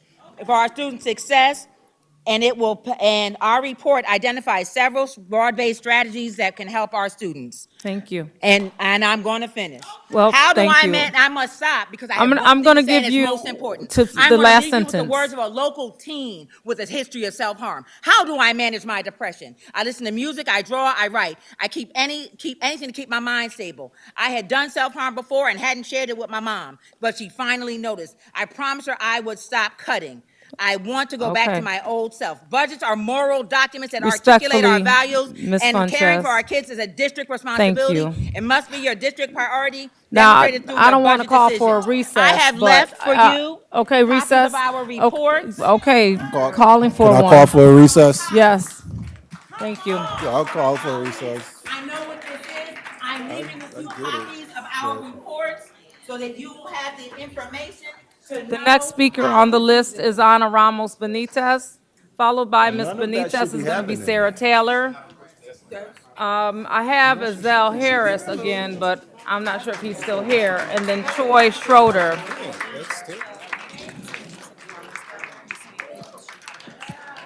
Okay, we're also going to ask that you not approach the dais. Do not physically come to the dais. Okay, so at this particular time, we have Ana Ramos Benitez, who is next, Sarah Taylor, we have Azell Harris, and then after Mr. Harris, who signed up again, who may not be here, and actually, we also have Troy Schroeder, and I'll determine if that's going to happen, because I'm going to tell you all this. I respect advocacy. That is my root. And advocacy also doesn't always have to be adversarial, because I'm listening. We are listening, and we want to hear you. But there are some things that you need to follow. Do not approach the dais. Do not personalize. And we're listening. Ms. Benitez, you have the mic, ma'am. Good evening, board members and everyone present. My name is Ana Ramos, and I am a proud grandmother of grandchildren in the Rochester City School District. I am also a parent leader, and I stand before you today not only for my own grandchildren, but as an advocate for all children in our school district. I am here to raise a concern that I believe is fundamental to our students' well-being and success, and the quality of the meals being served in our schools, both breakfast and lunch. As adults, we understand that proper nutrition is essential for focus, energy, and overall health. The same is true, if not more so, for our children, yet what many of our students are being offered on a daily basis does not reflect the kind of nourishment they need to grow and thrive. I respectfully ask that the board take a closer, more intentional look at the current school meal program. From what I hear directly from my granddaughter and other families, the meals lack variety, balance, and in many cases, basic nutritional value. For example, a packaged nutrition bar in the morning is not what most of us would consider a complete or satisfying breakfast. Our children deserve a warm, wholesome start to their day, something that truly prepares them to engage in learning. Additionally, I am told that pizza is served multiple times a week, while it may be popular, serving it so frequently does not provide the balanced diet our children need. Repetition like this also sends us a message that convenience is being prioritized over nutrition. Another important issue is the lack of variety. Children notice when meals repeat week after week. Over time, this not only leads to dissatisfaction, but can also result in students skipping meals altogether, which directly impacts their ability to concentrate and perform academically. I come before you today with a simple but urgent request please reconsider what we are feeding our children. Evaluate the menus with care and work toward providing meals that are warm, nutritious, and thoughtfully prepared. Meals that include fresh ingredients, balanced proportions, and even enough variety to keep students both interested and properly nourished. Our children depend on us to make decisions that support their health and their future. For many students in our district, school meals are not just an option, they are a primary source of daily nutrition. Thank you, Ms. Benitez. Thank you. Our next speaker is going to be Sarah Taylor.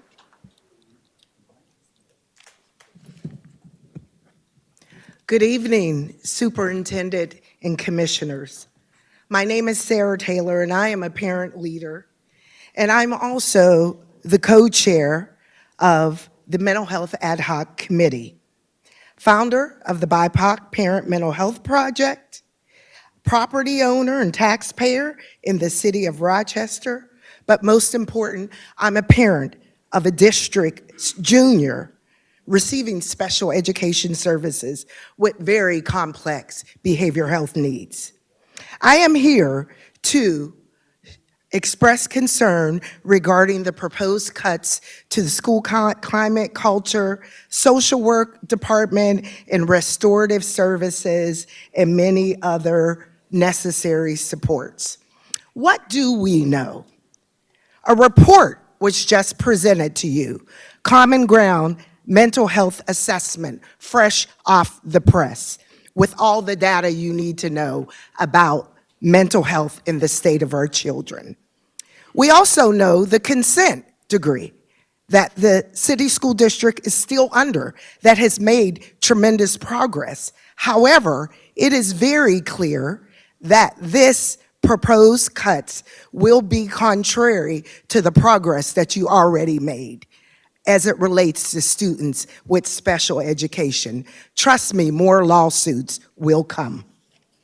What else do we know? We also know that mental health, if you were relying solely on the mental health wellness clinics by outside providers, you're going to be mistaken. While they do a great job, we still need social workers and counselors. New York State just settled a lawsuit, Department of Health and Mental Health, regarding lack of access to services and timely access for students, recipients of Medicaid, many that attend those clinics.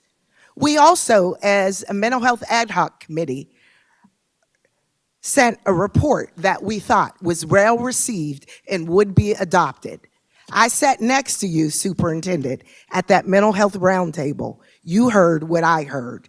My fear is that these proposed cuts will indirectly or directly lead our children, students, to Mount Hope Cemetery or Monroe County Jail. Thank you, Ms. Taylor. Our next speaker is going to be Joy Schroeder at this time. Joy Schroeder. Joey Schroeder. It's okay. I'm here, Zell Harris. Ms. Schroeder, the mic is yours.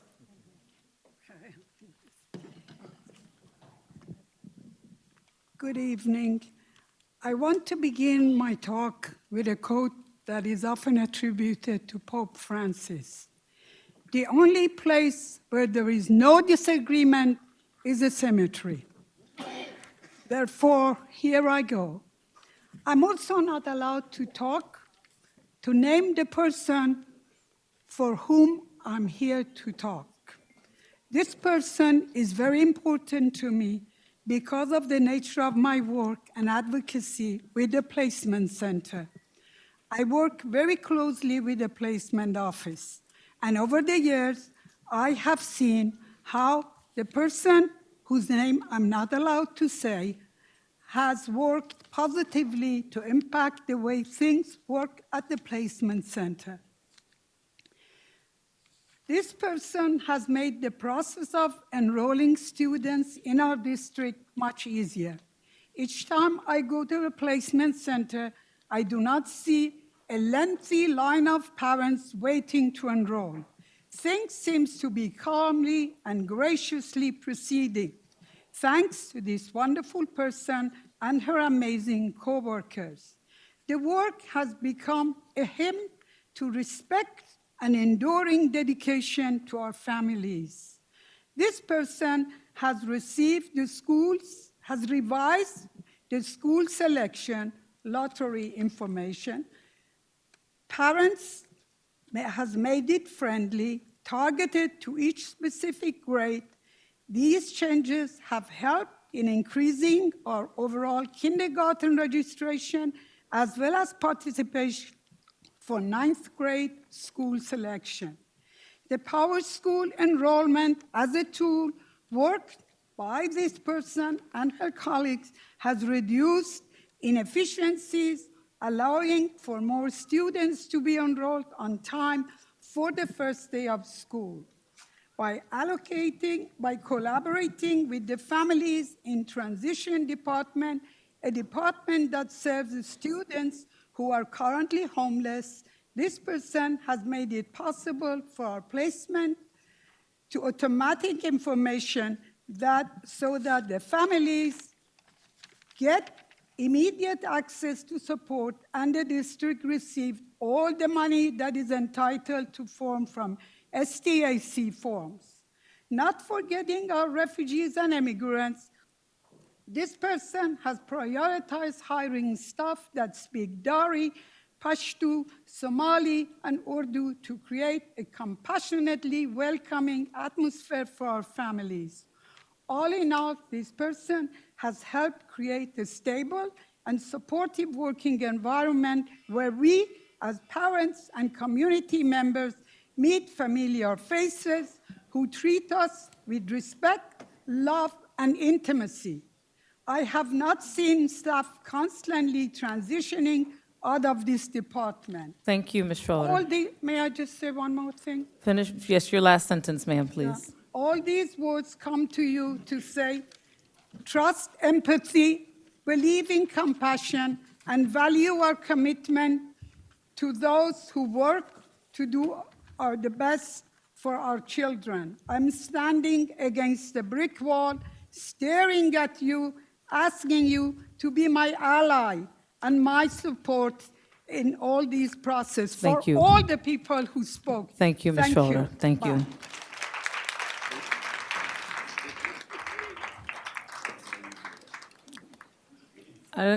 I'm gonna call your name, but I'm going to say this respectfully, and I typically don't do this personal, because if this goes off into a direction that we've asked you not to go in, sir, based on what was demonstrated earlier, we're gonna recess and then rescind the opportunity to speak.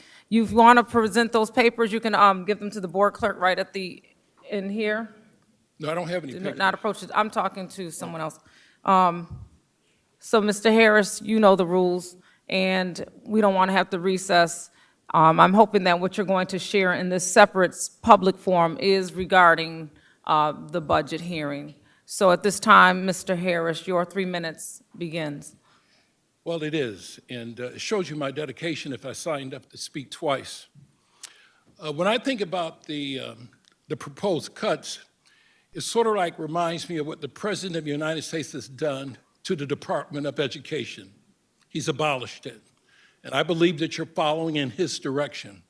I oppose those cuts, and doing my research, I'm seeing where you are proposed to cut $3 million from counseling, psychology, and social work services. And let me tell you, I do a prison and jail ministry. I see the after effects when kids do not graduate from high school and when they don't have the mental health treatment that they need. Even at my age of 67, I still see a psychiatrist on a monthly basis that benefits me.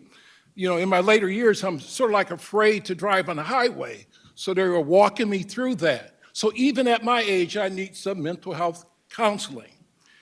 It is very important that we not cut, this is basic common sense, not to do this, because our children need help. When I think about what's happening in our country, how we are being traumatized by what's going on in Washington, Why should the Rochester City School District traumatize us anymore? That's a fact. If this is about our children, then we should care about them. So we know the numbers. We know the poverty rate in Rochester, in the state, in the country. We know what the numbers are for the kids that are homeless. And let me tell you what the kids are going through right now that I see on a daily basis. When I was coming up, I didn't have the temptation of marijuana. I'm 67 years old, and I've never smoked pot in my life. Now, I'm not criticizing anyone for smoking pot, but our children have to deal with marijuana, the temptation for that, and they have to deal with vaping. And they need counseling service to help them. It's so important that we not cut these programs when it comes to mental health treatment, social services, whatever the case may be. If we truly love our kids, then we will take action. See, I bet when you guys were running for office, you didn't say that you're going to cut, mental health because you wouldn't have got elected. And did you know that years ago that the school board was not elected, that it was appointed? See, I'm kind of feel that way today, that we should go back to having appointed members, not elected members, because it's hard to get them off the seat. So with that, I'm going to tell you, do not cut these programs because our children needs them. And as the speaker before me says, that they might end up in the cemetery. They might end up in jail. We don't want that to happen. So, so do not cut these programs and show that you truly love the children of Rochester. Thank you, Mr. Harris.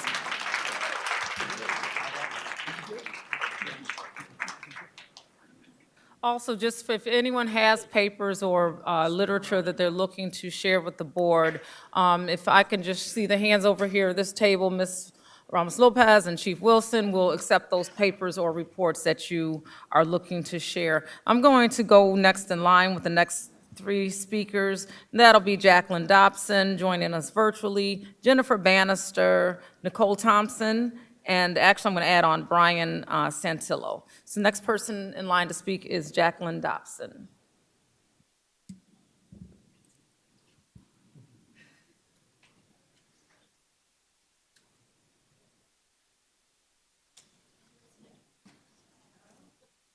Okay.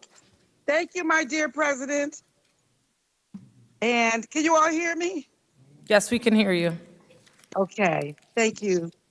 My dear President, Commissioner, and Superintendent Rosser, I've not met you, but I would like to welcome you to town these many years, this late. So anyway, there's a very popular old spiritual that says, nobody knows the trouble I've seen. Nobody knows but Jesus. Nobody knows the trouble I've seen. I'm going to add, nobody cares but my social workers. Ms. Dobson, I'm hungry. And today's the 15th. My mom don't get her stamps until 50 more days. We don't got no food at home, Ms. Dobson. We need your help. Ms. Dobson, can I come to your office? Just in my class, they're bullying me. And they said they gonna beat my you-know-what at lunchtime. I'm scared, Ms. Dobson. Can you come to my house today? My mama's on drugs and she been high all week. I know I gotta take care of the 3 little siblings. Ms. Dobson, can you call Child Protective? My father sexually assaulted me and my little brother. And his drunk cousin comes and he be helping him. Ms. Dobson, we need your help. Ms. Dobson, can you be my play mother? Not just my social worker or my godmom. I just love you, Ms. Dobson. I live because of you. Ms. Dobson, can you please come to my classroom? These monkeys have lost their mind. I don't care if you're going to report me. I'm tired of them. Ms. Dobson, we got kicked out last night by our landlord. We have no place to go. My mama's sending you a note because she said DSS ain't going to do nothing. She said Ms. Dobson will get us a place to live because she cares. Ms. Dobson, Ms. Dobson, Ms. Dobson, Ms. Dobson. So I'm a retired social worker. And I had the pleasure of doing close to 25 years as a school social worker in 5 or 6 different schools in this district. Our children are needy. So I'm not telling you all anything you don't know. Let me say this to you. Rochester is the highest on the level of all cities in New York State, even New York City. We have the highest STD level, the highest drug use level, the highest poverty level per proportion. If these children do not have the Ms. Dobsons of the world, the social workers, the school social workers, what would they do? I want to have a child run down to me at the front door, a Latino and white little boy at 9 a.m. And I was a little late getting in. And I said, how did you know I was here? I'm late, boy. Ms. Dobson. He said so lovingly, I could smell your perfume. I've been waiting all morning. We give them life. We give them hope. Thank you. I have housed at least 15 families out of my own money, with the school district never giving me nothing back. Yes. I've fed children wings and Ms. pizza. Dobson, your time has come, but I want you to finish that last statement, and then we're going to have to conclude your Well, you time. know what? I'm going to finish it by saying, Commissioner, thank you for giving me this opportunity, and you're doing a fantastic job. And all you great commissioners, and more power to you all. But the kids need social workers. And you know what? We come totally prepared. Unlike teachers who are great, we come with MSWs. Thank We're you, Ms. certified. Dobson. Thank you Thank so you. much for joining us this evening. The next speaker on the list is Jennifer Bannister, followed by Ms. Bannister. We will have Nicole Thompson, Brian Santillo, and then Lisa Silverstein. Hello, everyone. Thank you for hearing us out today. So I'm Jennifer Bannister from Teen Empowerment and also was on the Code of Conduct Committee. I get the privilege of listening to youth every day, much of the day. And so I just want to share a few things that I've heard from young people that are maybe a little simple, but like where we point to the direction we need to invest. So first of all, like the majority of young people that that are struggling with not going to school or being suspended, et cetera, they often attribute that to the drama, the conflicts, things that are happening in school more socially, I would say. One day, Nani, one of the youth organizers, was just reflecting on violence in the schools and the community, and she was thinking about that essentially drama, fights, even losses from violence have become the way that youth bond with each other, the way they find meaning and belonging. And it's really kind of endemic to what they're missing in the world, in our schools, in our communities. And she started imagining what if they were surrounded by people and things to do and arts and spaces that just felt welcoming and supportive. Last month, or 2 months ago, a couple of the youth organizers came and spoke here, LJ and Ayana, and they spoke about the code of conduct and what they needed for their mental health. And it was really simple. There was one that was a statement that was just you'll remember it, just that we need to know more about the teachers than just their last names. And the other was, this is Ayana's quote, of course, classrooms should have structure, but structure without support is not education, and rules without relationships are not safety. And so if we want students to find meaning and belonging that is truly healing and that engages them with learning and education, then we really need to invest in relationships. And so that's why we were really excited when Dr. Rosser announced the Office of School Culture and Climate.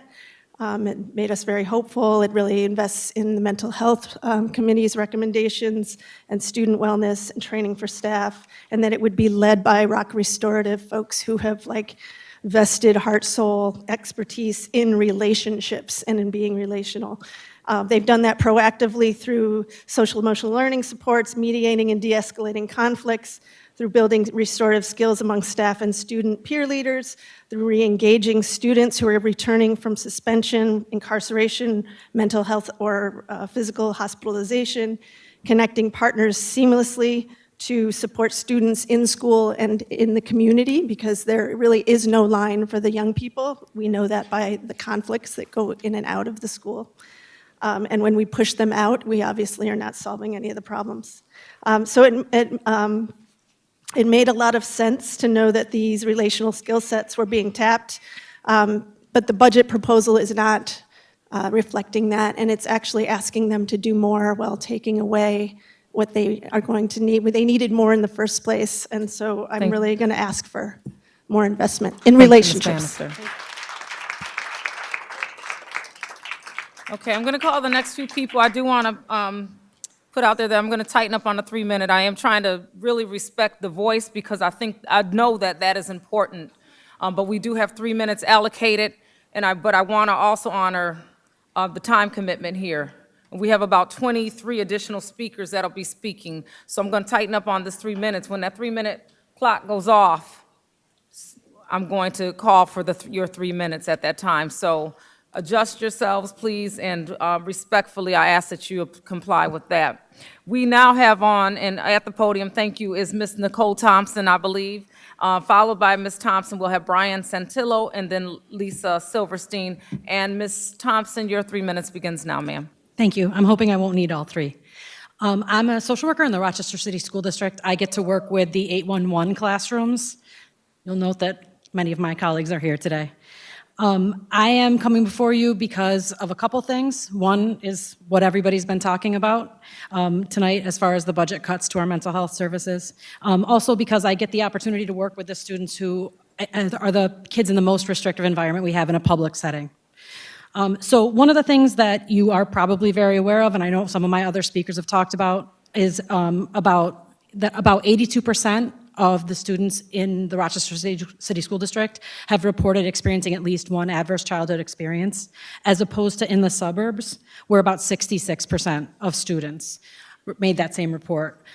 In the suburbs, almost 10% less of students reported experiencing 3 or more adverse childhood experiences, so meaning that we have about 10% more of our students who are experiencing that.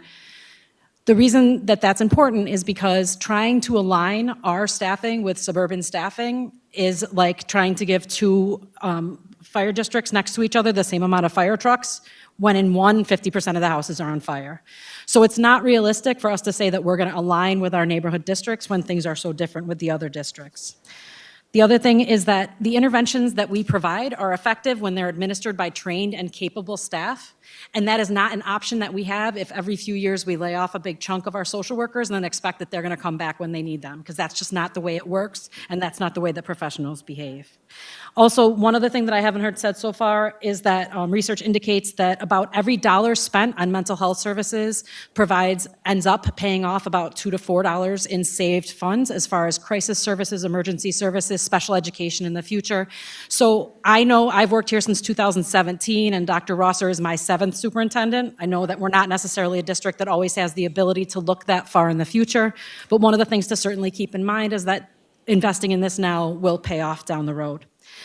Last thing, when I started off in this field in 2001, people would say to me, "Oh, you're a Band-Aid on a bullet hole." And I don't think that anymore. That's not the way I think. I'm not a Band-Aid on a bullet hole. I think of the role that I play and the role that my colleagues play as more of an antibiotic. We can't prevent the injury, we can't prevent the infection, but we give the kid one hell of a fighting chance to be able to fight through that and to be able to come out on the other side without it having long-term impacts.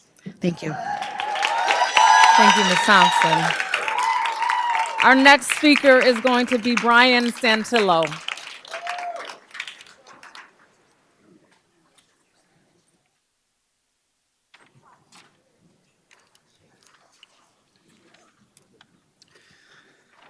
Good evening, members of the Rochester City School Board. The home hospital program is one of our district's quiet commitments. Many outside of the program hardly know it exists. Perhaps that's why we're all here today. I know you are facing difficult decisions regarding funding shortfalls, and I understand that cuts to home hospital instruction are on the table as a means of addressing the budget gap. Before making any decision on the future of the home hospital program, know that it is this program that is the only viable educational pathway for a small but vital group of our children. While fiscal prudence is important, we must maintain an unwavering commitment to the RCSD mission to foster a culture of academic excellence, empathy, equity, and accountability. We must also recognize that the home hospital instruction constitutes less than 0.5% of our over $1 billion budget. Who are the students in the home hospital program? They are children recovering from major surgeries, enduring cancer treatments, managing severe psychiatric episodes, or depending on life-sustaining technology like a dialysis machine. They cannot physically or safely sit in a classroom. Denying these children the temporary, individualized instruction the home hospital program provides would be criminal. It would interrupt their academic progress and widen achievement gaps. It would contradict our district's commitment to educational equity. It would disregard 504 and IEP plans and federal law. But most importantly, it would say to these students, they are just not worth it. It would say that we can't spend 0.5% of our billion-plus budget on them. Again, the home hospital program is vital because it is the bridge our fragile students cross to get back to school and on a pathway to success. I ask that you invest in maintaining its capacity to ensure every eligible child receives the support they medically and legally require. Fiscal prudence should never come at the expense of students who truly have no other educational option. Thank you for your time and prioritizing the well-being of all Rochester children. Thank you. Thank you, Mr. Santillo. Our next speaker is Lisa Silverstein. Good evening. My name is Lisa Silverstein, and I'm the chairperson of the Home Hospital Program. Eliminating us from next year's budget will directly impact students who rely on home instruction as a critical lifeline, one that keeps them connected to their education while they are not able to attend school for too many countless reasons to list. At last week's board meeting, there was a discussion about our lower student numbers this year. However, these figures were not accurate and presented an incomplete picture. To arrive at the total number of students we have taught in a given month, you need to look at the number of students enrolled at the end of the month, plus the number of students who move through the program during the month. We also provide supplemental tutoring services for many students, as outlined in their 504 plans. These students have frequent absences due to their medical conditions and are not officially enrolled in our program in Power School. Additionally, I'm here to whistleblow something that many of you probably don't know, another alarming reason why our numbers are declining. This year, special ed students have been quietly redirected away from our program. Directors were told to place suspended students in online, out-of-school suspension classrooms instead of home instruction. In these settings, students work independently in Google Classrooms and Zoom with minimal teacher interaction. This model provides little to no direct instruction and is not, by state ed law, substantially equivalent to classroom learning. It is also ineffective, and many students are not logging in at all due to disengagement and the challenges of self-directed work. On paper, however, you get to say, look, we offered them an education. But don't kid yourself, this is not meaningful instruction, and the students are falling further behind as a result. An IEP is not a suggestion. It is a legally binding document, even during a suspension. The accommodations outlined in that plan must be implemented consistently and with fidelity. This current approach is creating significant risk for the district, including potential state audits and formal legal challenges. I've been teaching here for 32 years, and this district's pattern is to address legal obligations only after problems arise, rather than proactively ensuring compliance. Also, FYI, pushing us into classrooms and then hiring lower-paid substitutes to do the same work is a clear violation of New York labor laws. At this time, there is no transparent plan outlining how the district will meet its legal and educational obligations moving forward. Concepts of a plan with no structure, staffing, or safeguards for our students is equivalent to you providing the matches and gasoline for a dumpster fire. Home hospital students are not expendable. Eliminating our program because it's costly without fully examining legal obligations or the impact on students is reprehensible. Yet no one came to us to explore changes, so I urge the board to reconsider this decision, engage directly with the educators who carry out this work every day, and ensure that any plan moving forward is legally sound educationally appropriate, and centered on the needs of our most vulnerable students. Thank you for your time. Thank you. The next speaker on the list, we have Tammy Henderson, who will be followed by Cheryl Hazel, and then Candace Rubin, and then Dee Dee Gauze after that. Tammy Henderson.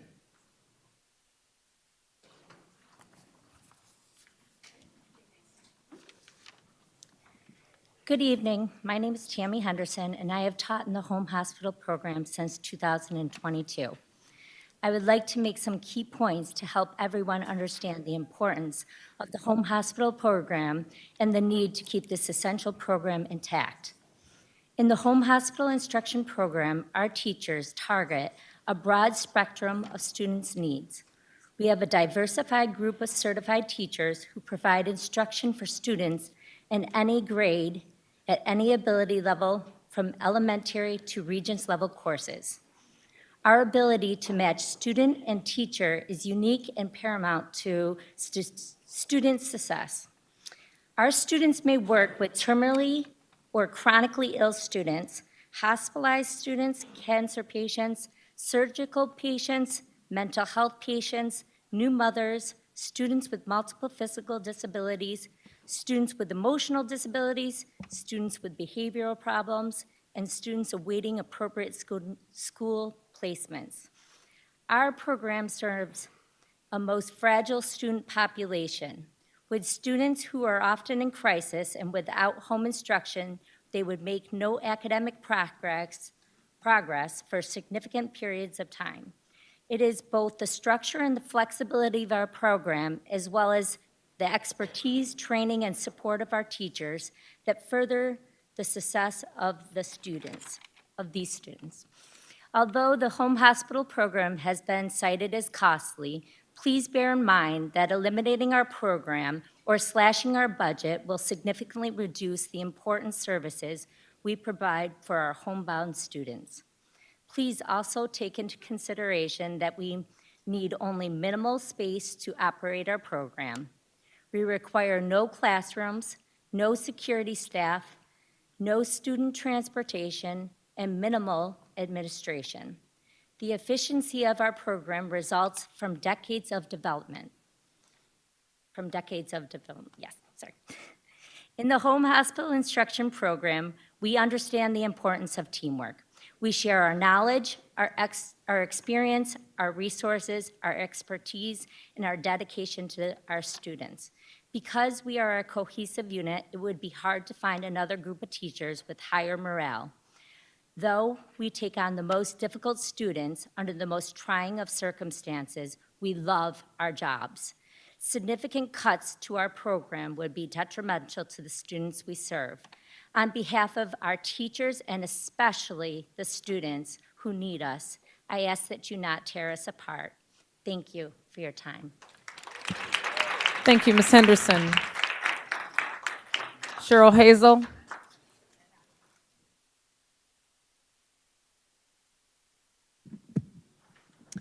Good evening. I am a home hospital special education teacher who works with and represents medically fragile students in the program. The medically fragile students home hospital serves cannot be taught in a traditional setting due to the challenge of transporting them, their compromised respiratory systems, and their susceptibility to illness. Allow me to paint a picture of the nature of these students. One of the students I teach is unable to maintain positioning in a sitting posture because of a significant curvature of the spine. As a result of her medical condition, she's unable to tolerate being transported in a wheelchair. Therefore, she requires a transport bed to go in public. In addition, her respiratory system is compromised in that she requires a trach to receive supplemental oxygen. Hence, exposure to respiratory infections in the public sector can result in many acute symptoms that the general population would never experience. The health of other students I have taught has been challenged as well by exposure to pathogens. Exposure to illness was life-threatening for a medically fragile student I taught in the past. It resulted in him being hospitalized for several months. his loss of 35 pounds, and him nearly dying. Similarly, a student I presently teach is susceptible to pneumonia due to her compromised immune system.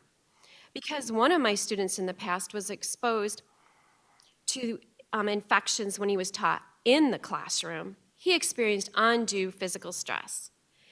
Instruction through the home hospital program provided him with the opportunity to receive a quality education that was uninterrupted by frequent absences due to being exposed to illnesses in the classroom. It grieves me that our medically fragile students who require home hospital instruction due to complex medical needs may lose their services. Considering that airborne diseases are on the rise, the need for medically fragile students to receive their education in the home hospital setting is more important than ever. The Rochester City School District's mission statement is to continually strive for excellence and ensure there is inclusivity of every student.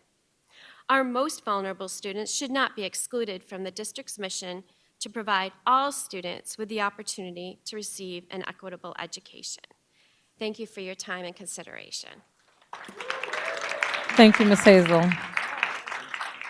Our next speaker on the list is Candace Rubin, who will be followed by Dee Dee Gauze, Susan Lavonis, Lakeisha Taylor, and then Maria Gonzalez. Okay, some of what I was planning to say has been said by previous speakers, but I'll go ahead nonetheless, and I'm going to give a few stories about students to paint a picture of the students we see, and I will use pseudonyms, so that I'm not by any means identifying students. Okay, I've served for almost 30 years as a home hospital teacher, and I've lived through many conceptualizations of the program. One time we had the GTI-ITI model, where many of us were attached to schools and saw only that school's students. We alternated in and out of the building, and I think for the past few years, we have been underutilized. In previous years, at the end of the year, we didn't have enough staff, we had to hire subs, usually our own retired teachers, and that has not been the case for a few years, but I think that's due to the fact that there are suspended students that have been taken away from us who are being seen by no one. And I know that to be a fact because I go into houses where these students are present. One last year was suspended for a month, and she didn't even have a computer. Not that she would have logged on anyway, I'm not sure. But I'm going to make arguments on three grounds tonight. One is legality, the next is morality, and then the third is economic prudence. And it clearly violates our law to place our students nowhere. There are already significant numbers of students suspended with no teacher, and many of our students are permanent with home instruction on their IEP, a legally binding document in a district that is, again, under a consent decree. Putting such students on a computer is not a legal choice. There's no choice. There is not a choice to replace unionized and salaried employees with hourly or uncertified ones. They're the most legally sensitive students that we see. The morality argument is easy to make. We have students in active crisis, traumatized by family violence, by evictions, utility shutoffs, by sickness, loss of a parent, and mental illness. As alternative programs close, we're the only option for the sickest and the most troubled students. Our program saves lives and opens opportunity. We help our students conceive of themselves as learners, and we forge relationships with parents. I've heard parents tell me I'm now a part of their family.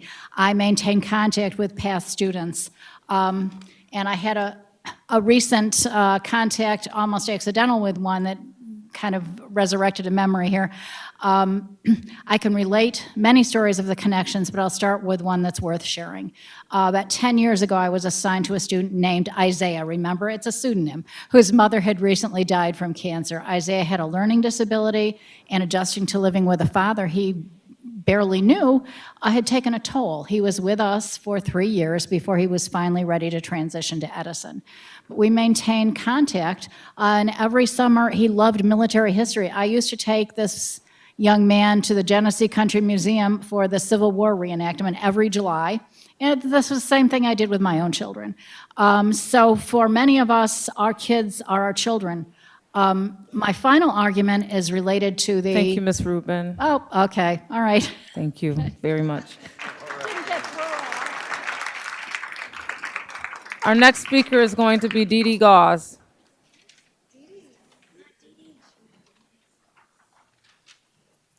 Hello, everyone. Before I begin, I just want to make sure the spelling of my name is correct, because it wasn't. It's G-A-U-S-E, my last name. Good evening, ladies and gentlemen of the board. I am here to talk about the Home and Hospital Instruction Program. This program is more than a service. It's a lifeline for the students and families we serve. When I walk into a student's home, I'm not just delivering instructions. I'm stepping into their world during what is often a very difficult time. These are students for various reasons who cannot be in a traditional classroom setting. More importantly, they lose a critical sense of connection when they do not have a teacher in front of them. What makes this program truly powerful is not just the academics, it's relationships. Each home I enter becomes, in a sense, a new extended family. I build trust not only with students, but with their parents, with their guardians, or their caregivers. This is our community. Sometimes that might look like me helping a student grasp a new concept. Other times it's offering encouragement, listening, or just being a consistent presence in their lives. These connections matter, and we see the results. Students who receive home and hospital instruction are better prepared to transition back into the school environment. They return with confidence, with continuity in their learning, and with the sense that they were not forgotten. This program bridges a gap that would otherwise leave many students behind. So that's why I have an issue understanding why we would even consider cutting the home and hospital program, because it is working. Why are we even considering modifying the program? Because it is working. We need this program because it, one, benefits not just individual students, but it benefits families, schools, and the entire district. So this is not an extra program. This is an essential program.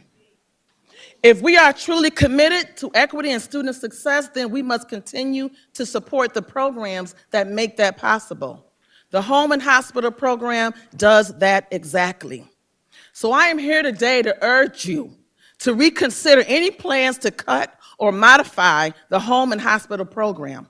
I urge you to reconsider any plans to reduce the instructional staff, because it is working. Instead, let's show that we value the students. Let's show that we value their families. Let's show that you recognize the impact that this program has on our community. Thank you, Let's Ms. show Claus. that the Home and Hospital Program is in its entirety a necessity. Thank you, and Ms. thank you. Our next speaker is Susan Lavonis. Again, she'll be followed by Lakeisha Taylor, and then finally Maria Gonzalez. Good evening, Superintendent Rosser and Commissioners. My name is Susan Lavonis, and I have been in the district since 2001. In 2024, the then superintendent decided to close several schools, and my school number 2, where I was currently teaching, was one of them. Because of the closure, I decided to apply to the Home Hospital Program and have been with the unit for almost 2 years.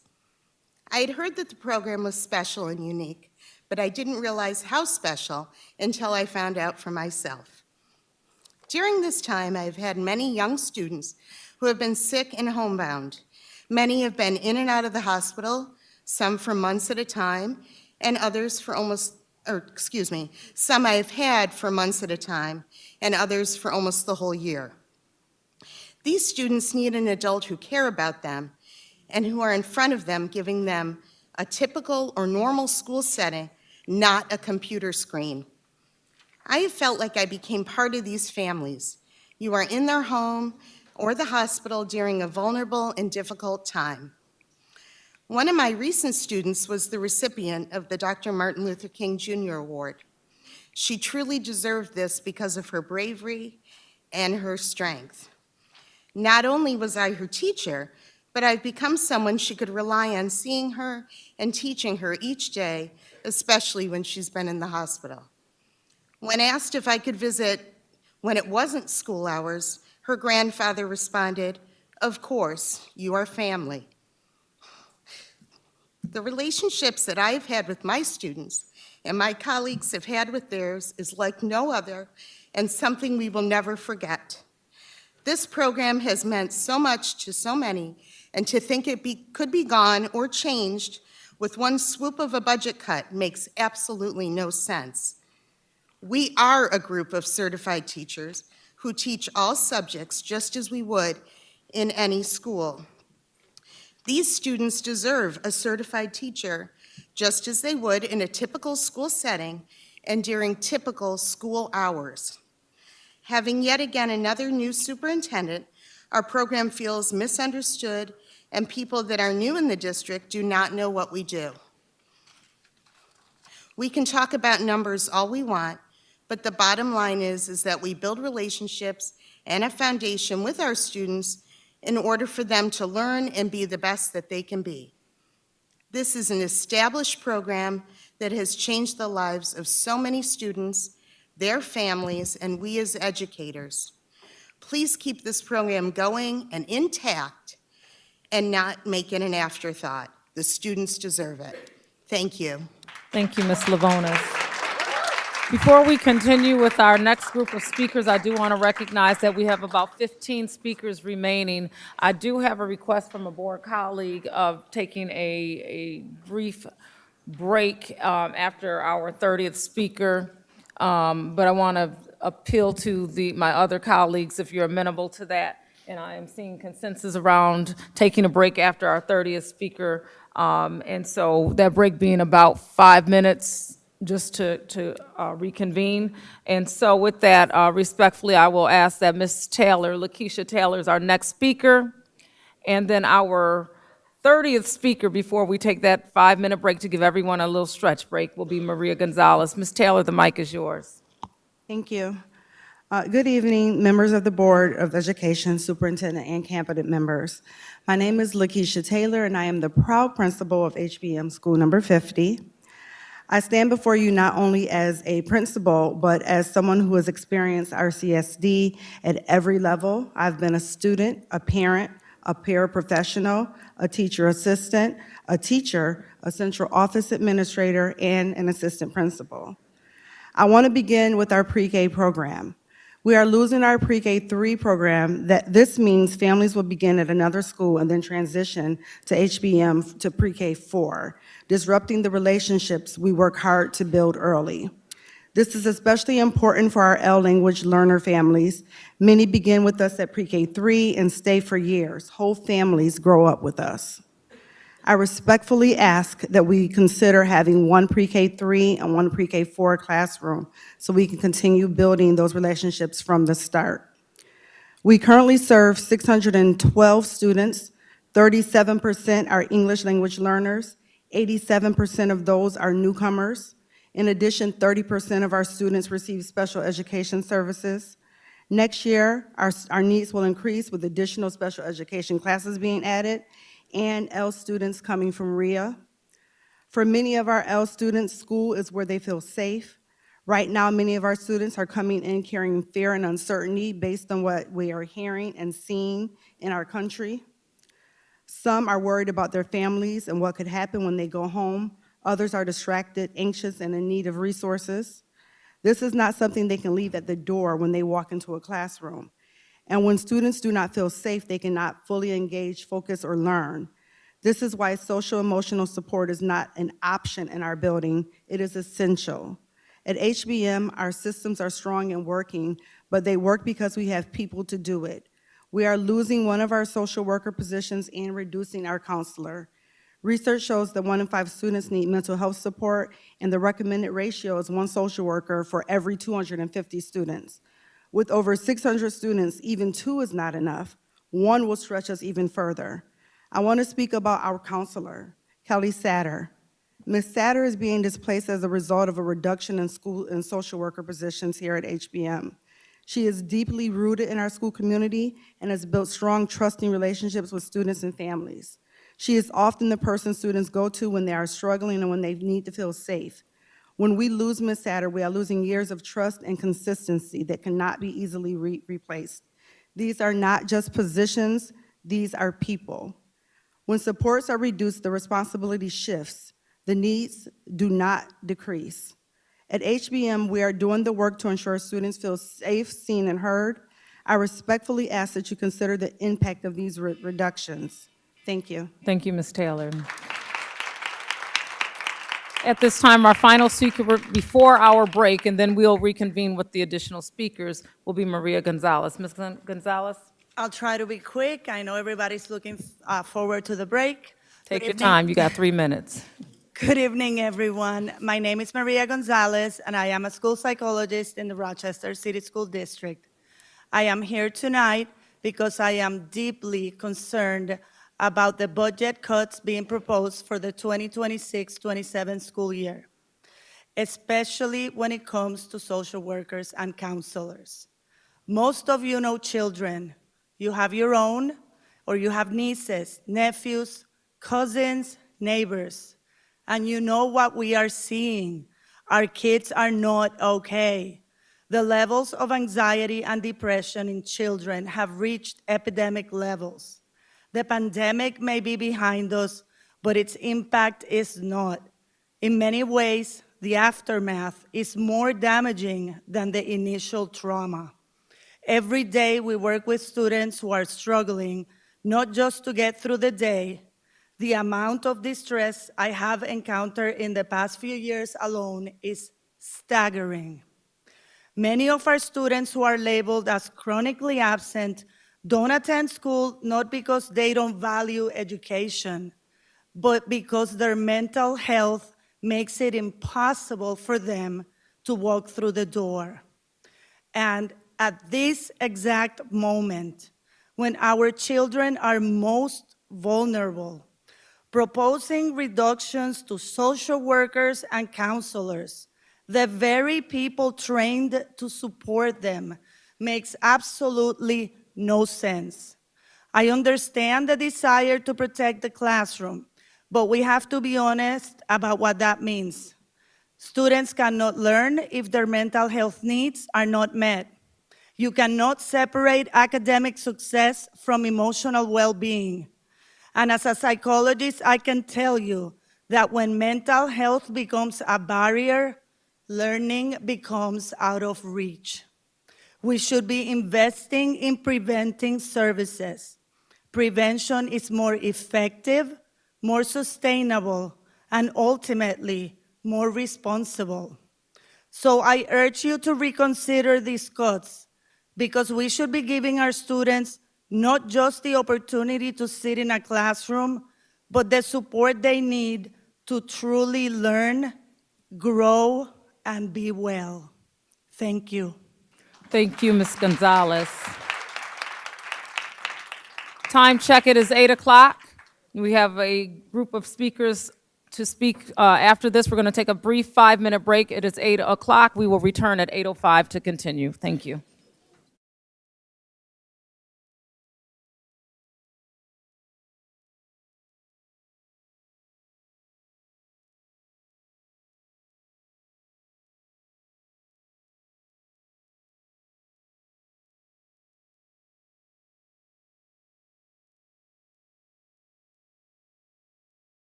Going to reconvene. The time check is 8:11, so we took maybe 6 minutes past the expected time frame.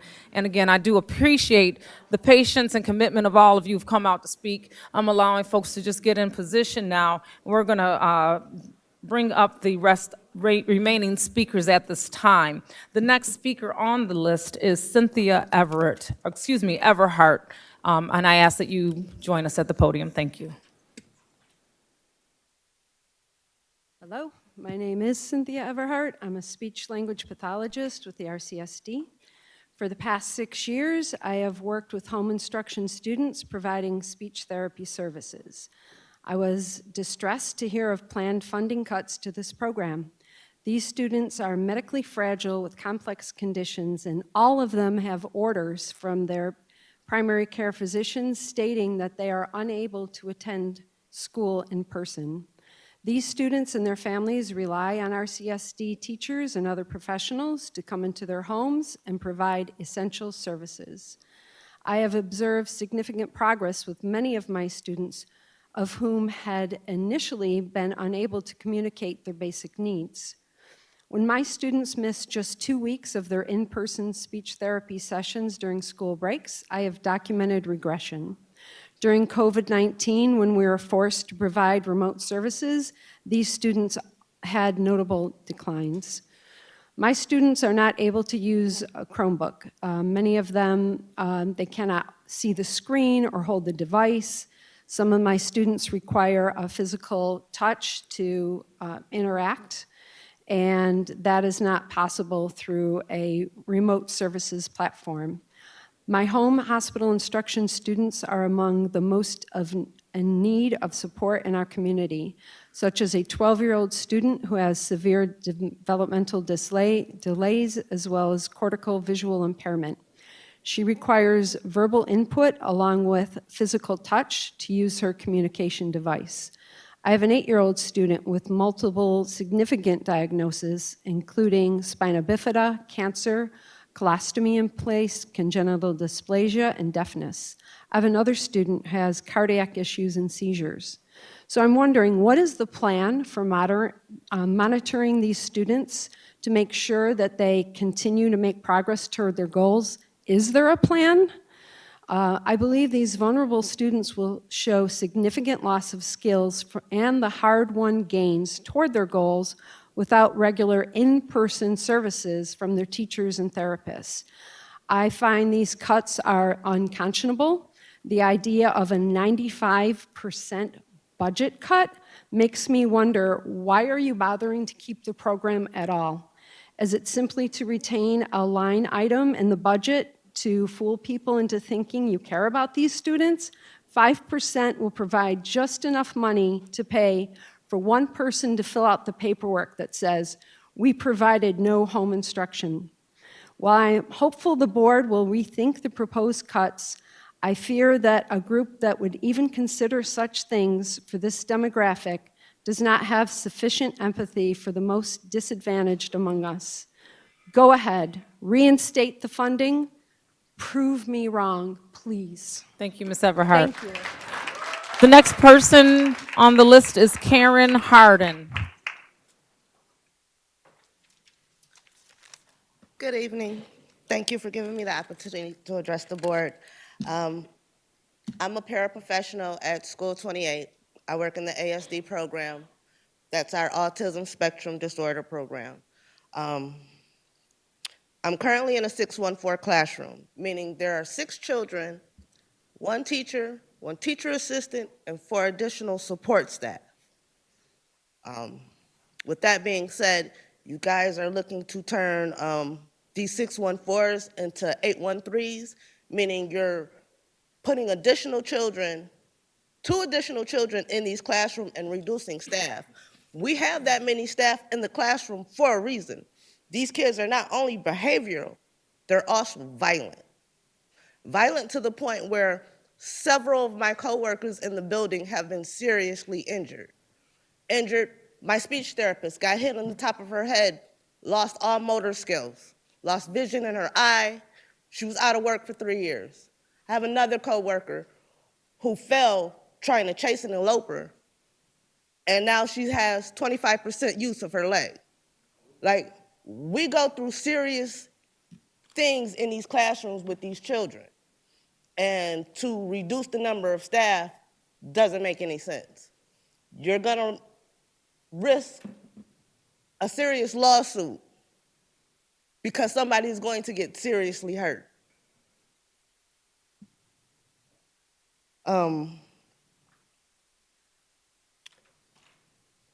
You're already overworking your staff by sending us these kids who are behavioral, who are violent, and we have no training. We have no proper training. When you walk into a position, this paraprofessional position, we're not given any training to deal with these kids. But you want to take the kids from BOCES and bring them back here. BOCES has training. We don't.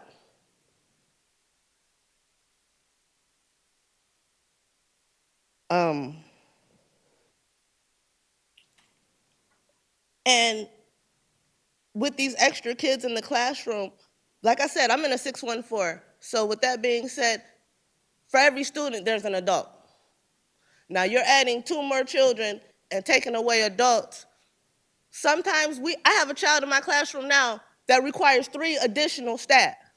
There goes your 3 staff right there. How is the teacher able to teach the other 7 children if this happens?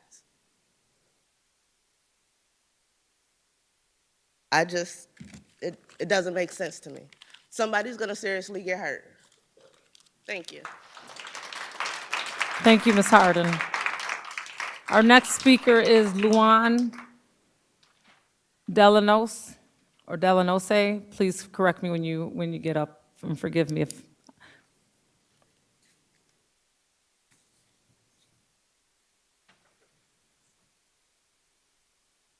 Luan Delanos. Tell me. How's my voice? Okay? I can hear you. You can hear me? Yes. Okay. I want to share my thought on the need to fully staff the home hospital program. I can explain that need. Can you speak into the, we thought we could hear you. Speak in just a little closer to the mic. I can explain that need by posing the following question. When the decision is made to place a student on long-term suspension, shouldn't it be coupled with efforts to address the risk factors that we know are associated with suspensions, especially for students resistant to restorative programs? Rather than utilizing the resources that exist for students enrolled in the home hospital program, as stated earlier tonight, students this year have been diverted away from our program and directed to a Google Classroom site.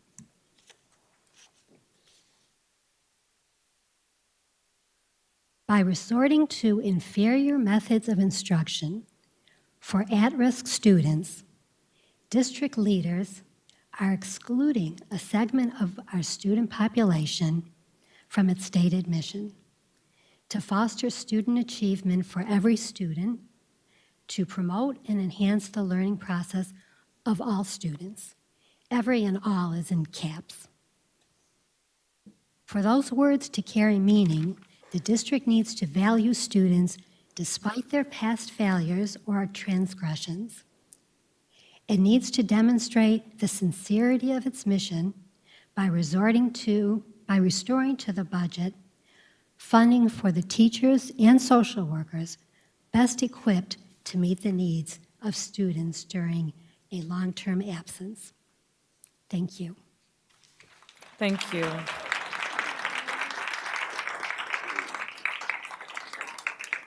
Next speaker on the list is Gwendolyn Deneen Fisher, who will be followed by Stephanie Gilbert.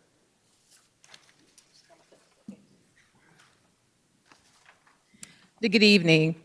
My name is Gwendolyn Fisher, and I'm a school social worker at School 33, one of the largest elementary schools in the district, serving pre-K to 6th grade.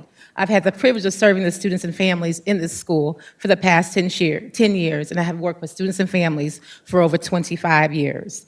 Thank you for this opportunity to speak. I recognize the complexity of the budget decisions you're facing and the weight of those choices around our district. But I am here because the proposal to cut school social workers is simply not a budget decision. It is a decision that will directly affect the stability, safety, and long-term success of our students. Our students are gifted, resilient, talented, creative, and full of potential, while at the same time, a staggering number of them and their families are navigating the daily realities of poverty, trauma, housing instability, and community violence. These realities demand more mental health support, not less. Every data track we point, chronic absenteeism, behavioral referrals, academic performance, they tell the same story. Students can't learn without their basic needs are not met. As educators say, Maslow before Bloom. Cutting school social workers removes the very professionals who are trained to meet those needs. School social workers are often the first people that folks come to, whether it's school SSO, CFY, our bus monitors, our community partners, our teachers, our admins, just about everybody who's concerned about our children come and find the school social worker. And they say, can you check on them? Can you check on our children? And these checks are not limited to IEP students. They're for every child in the building where a school social worker is placed. And when we do those checks, we find out all kinds of things that are going on with families that they've been embarrassed or ashamed or even don't know where to turn that come to us. In my work in the past 10 years, I have sat in hospital rooms where parents have waited their children coming out of surgery. I have attended funerals where children have buried their parents and parents have buried their children. I have dropped off food on the weekends with my own children, in the snow, in the cold. I have sat in emergency departments for mental health support and wait for children, waiting for caregivers to arrive. I'm sorry. Go on and speak, Ms. Fisher, we're listening. I've encountered elementary school students outside of my school with their backpacks during open house alone, preparing to run away. I saw them on the steps and I said, what are you doing? Where are you going? I'm running away, Ms. Fisher. I'm leaving. So the plan is what we've been told in our building, that School 33, again, is the largest elementary school, 933 students as of yesterday. And we've been informed that their plan is to cut from 3.5 social workers to 1.5 in a pre-K to 6th grade building. So my tears aren't for me. My tears are for my children, the students and families that we serve every day. So let that sink in. If the goal is to improve attendance, reduce behavioral crisis, strengthen school climate, rebuild community trust, then cutting school social workers, school counselors, home hospital, cutting all these supports is not what we really do. School social workers are not optional. Thank you for your opportunity and your time. Thank you, Ms. Fisher. Our next speaker on the list is Stephanie Gilbert, who will be followed by Greta Davis and then Kelly Davis.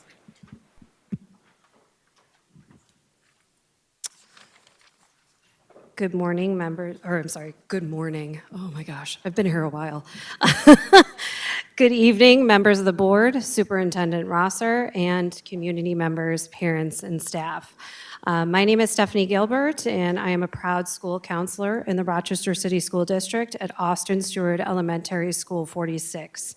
Thank you for the opportunity to speak tonight. I'm here to speak about the essential role school counselors and social workers play in supporting our students, not just academically, but socially and emotionally every single day. But to understand why our role is so critical, we first are going to look at the data. According to our Youth Risk Behavior Survey, a significant number of students in Rochester are experiencing serious mental challenges. 40% of girls reported feeling persistently sad or hopeless, and 44% reported mental health struggles. Even among boys, those numbers remain concerning at 18%. At the same time, we are battling chronic absenteeism, defined as missing 10% or more of the school year. This continues to impact student success and engagement. And these are not just statistics. These are our children. These are our students, students who are struggling to come to school, students who are overwhelmed, anxious, carrying trauma, students who need someone to notice, to listen, and to help. This is where school counselors and social workers step up to the plate.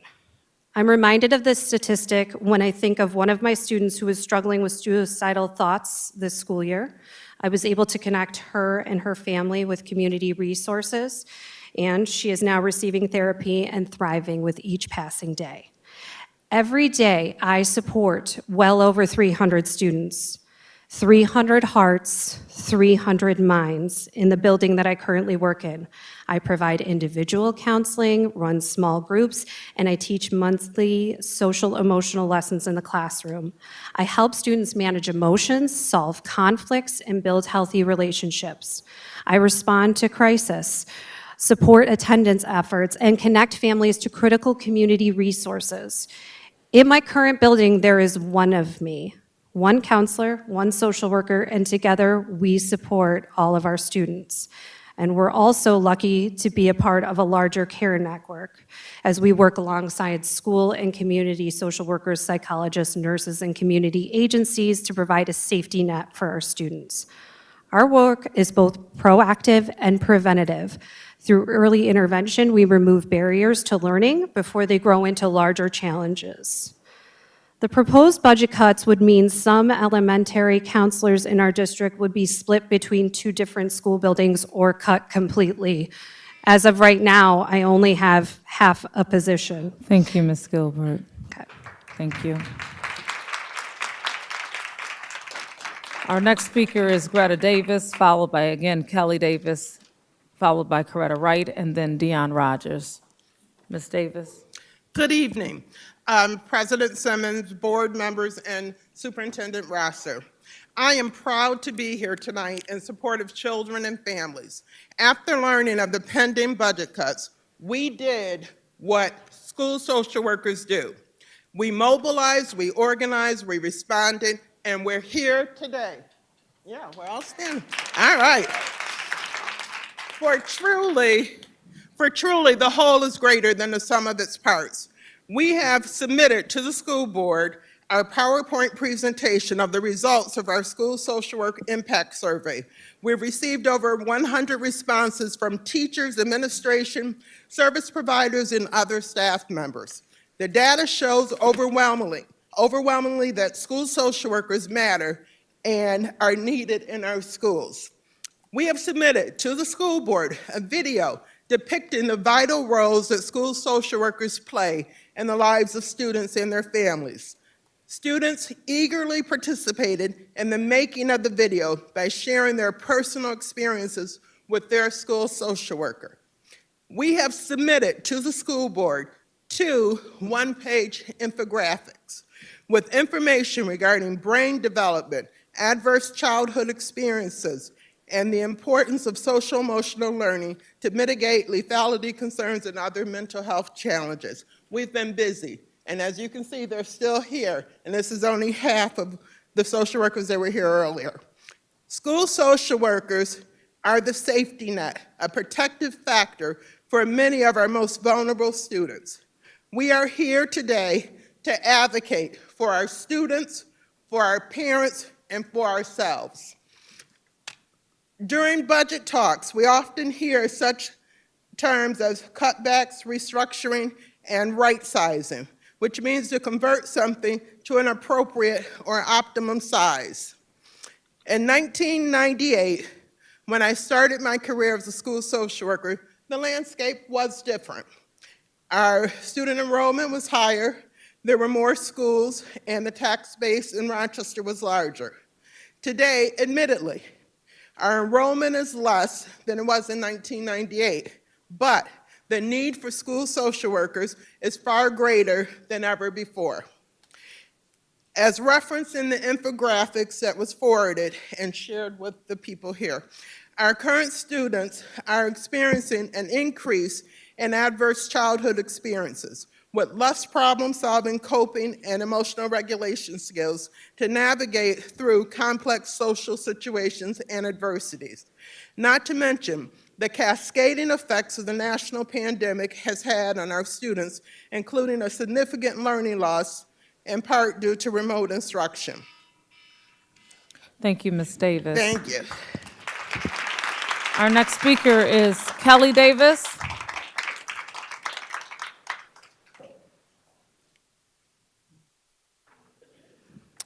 Good evening. My name is Kelly Davis, and I'm the parent of two stepsons who are graduates from Edison Tech, and one of my sons graduated high school from Wilson. My youngest son will be a freshman at Wilson this fall. Two of my sons are diagnosed with autism and ADHD. One of my sons had difficulty communicating his needs and expressing himself while he participated in the Extended School Year, or ESY program. As a result, he displayed behaviors and was unwilling to engage in the program. I contacted my sons, teachers, school social workers, occupational therapists, and speech therapists to help my son.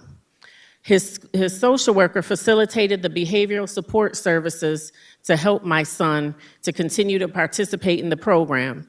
His social worker also made recommendations for additional community support services that met my son's needs. My son is now 20 years old, and he has a local diploma from Wilson. He currently participates in the Adult Project Search Program with the Arc of Monroe. This would not be possible if he did not have the support from his village, which was led by his school social worker. In closing, I love my hometown. I chose to live in Rochester. I purchased my home. I live and work in this community. I love this community. I was raised in this community. I am a school social worker at Edison Tech, which is not far from my neighborhood, right on the west side of the city. I also I just want you all to know that we want support for our children at our schools the same way that my children were supported at their schools. We want the same support today that my children received. Every RCSD student has the right to have the same opportunities as any children, whether they're in this district or anywhere. I commission our superintendent and Board of Education to commit to the continuation of the vital social and emotional services that school social workers provide to our future leaders. Thank you. Thank you, Ms. Davis. Our next speaker this evening is going to be Coretta Wright, again followed by Dion Rogers, and then Muhammad Nouri. President Simmons, Ms. Wright is no longer online. Okay.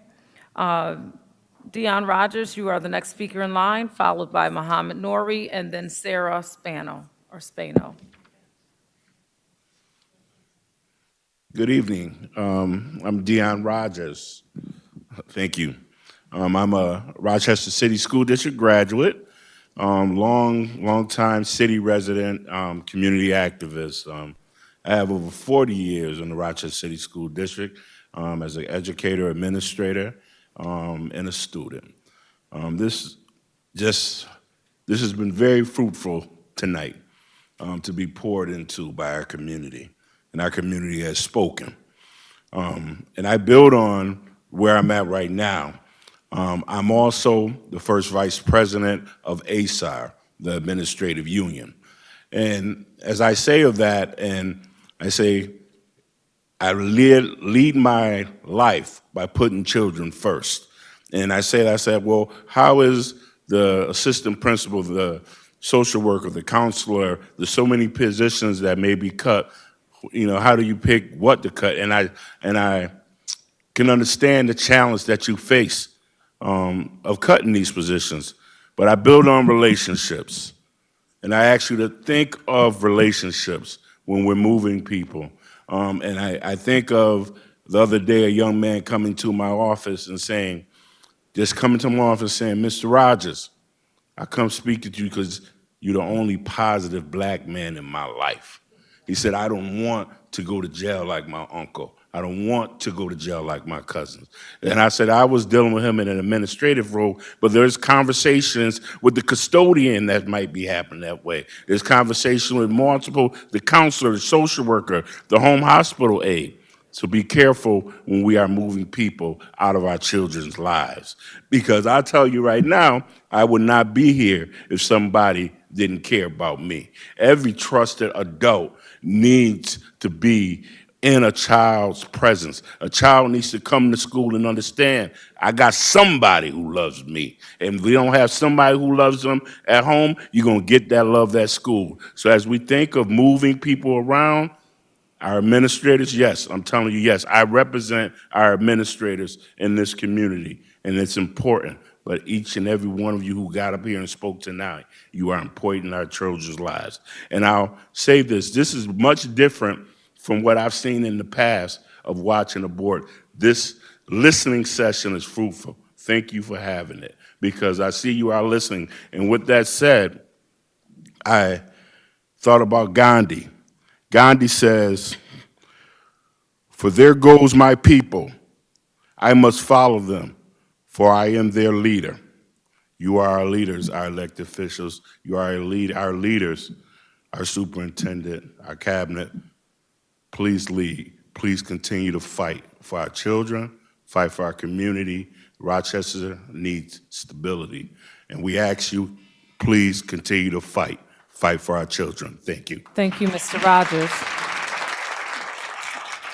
Our next speaker on the list is Muhammad Nouri, and our list will finalize with Sarah Spano, Shalonda Garfield, and Samuel Zebelman, if I said that properly. Muhammad Nouri. President Simmons, Mr. Nouri is no longer online. I'm Sarah. I don't see. Oh, He's no longer online. okay, so Sarah Spano, thank you. You're welcome. Yeah.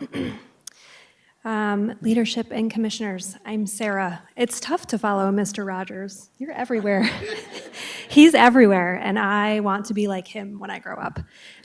I live in a world where I do what I say, I show up, I follow through, and I expect the same of those around me. That's why this budget process has felt like whiplash. The lack of transparency is deeply at odds with the values that our district claims to withhold. I understand at my core that two things can be true at the same time. But how can I believe that our district both values the education of all students and disregards those on the fringe? In the letter on the front of the preliminary budget, the superintendent talks about remaining clear about what matters most. District messaging all year has been one RCSD. Remaining clear about what matters most while also eliminating funding to high-need students is not multiple truths, it's conflicting messaging. I work for home instruction, and finding out along with the public that 94% of our budget has been eliminated was shocking. More shocking was that none of this had been disclosed with our administrator. In fact, he waited nearly a week before he was able to sit down with his chief, where he wasn't given much more information than that. Equally shocking and encouraging is finding out just a few hours ago that 18 of our positions will be retained. So now, a program that supports a wide variety of students sits in limbo, not knowing what comes for next year. I was in a CSE meeting just yesterday with a parent who was asking questions about the future for her student next year. None of those questions were questions we could answer. One RCSD to me is community. Community is care, and care is not eliminating funding for our students who are just as entitled to certified classroom teachers as those in buildings. Community is also a board who last week said, "What? There's no plan?" So thank you to those commissioners who raised those questions. I appreciate that our checks and balances are working as intended. So to that confusion over a plan, I'm in agreement. A solid, comprehensive transition plan includes those doing the daily work. It includes families, and it includes the voices of students. We are all on the same team. It is not me versus y'all or us versus y'all. This is all of us and the students for the students. I ask anyone making decisions not to make them from a spreadsheet or a budget line. I invite you to come learn more about our program. Reach out, learn, partner with us, because we are more than just a number. Thank you, Ms. Spano. The next speaker listed is Shalonda Garfield. who is not here. And so our final speaker this evening is Samuel Zebelman.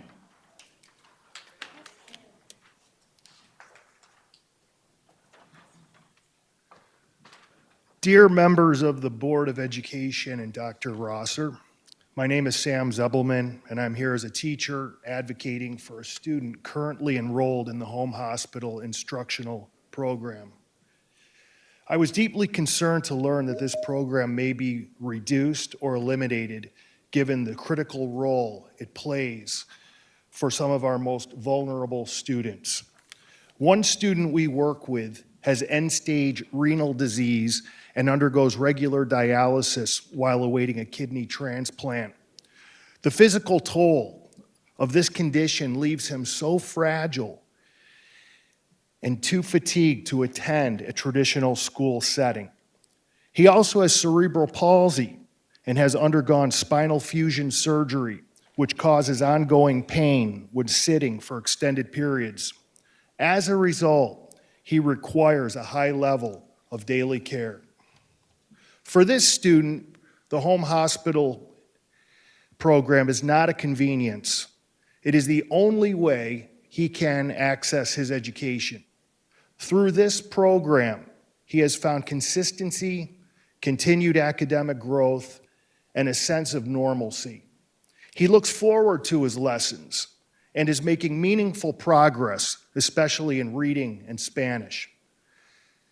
As board members, your decisions directly impact whether students like him have access to an education at all.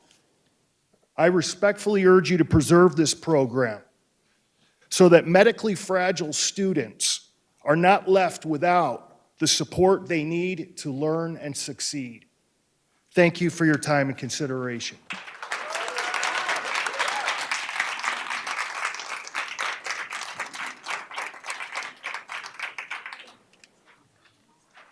Thank you, Mr. Zebelman. That concludes our speakers for this evening. It is time check 8:43, and I believe this was time well spent. Thank you for sharing your voices this evening. That concludes our public hearing speakers forum. At this time, I'm going to transition our board into our speakers. We need to go into a special meeting at this time, so I'm thinking I need to entertain a motion to enter the special meeting, or we're just going to enter that. You don't need a motion to enter a Okay, special meeting. so You're we're going here. to open the meeting, and then Voila. you're going to ask for We your are in motion the for executive special session. meeting, and at this time, now that we are in a special meeting at 8:43, Tom, are you catching all this?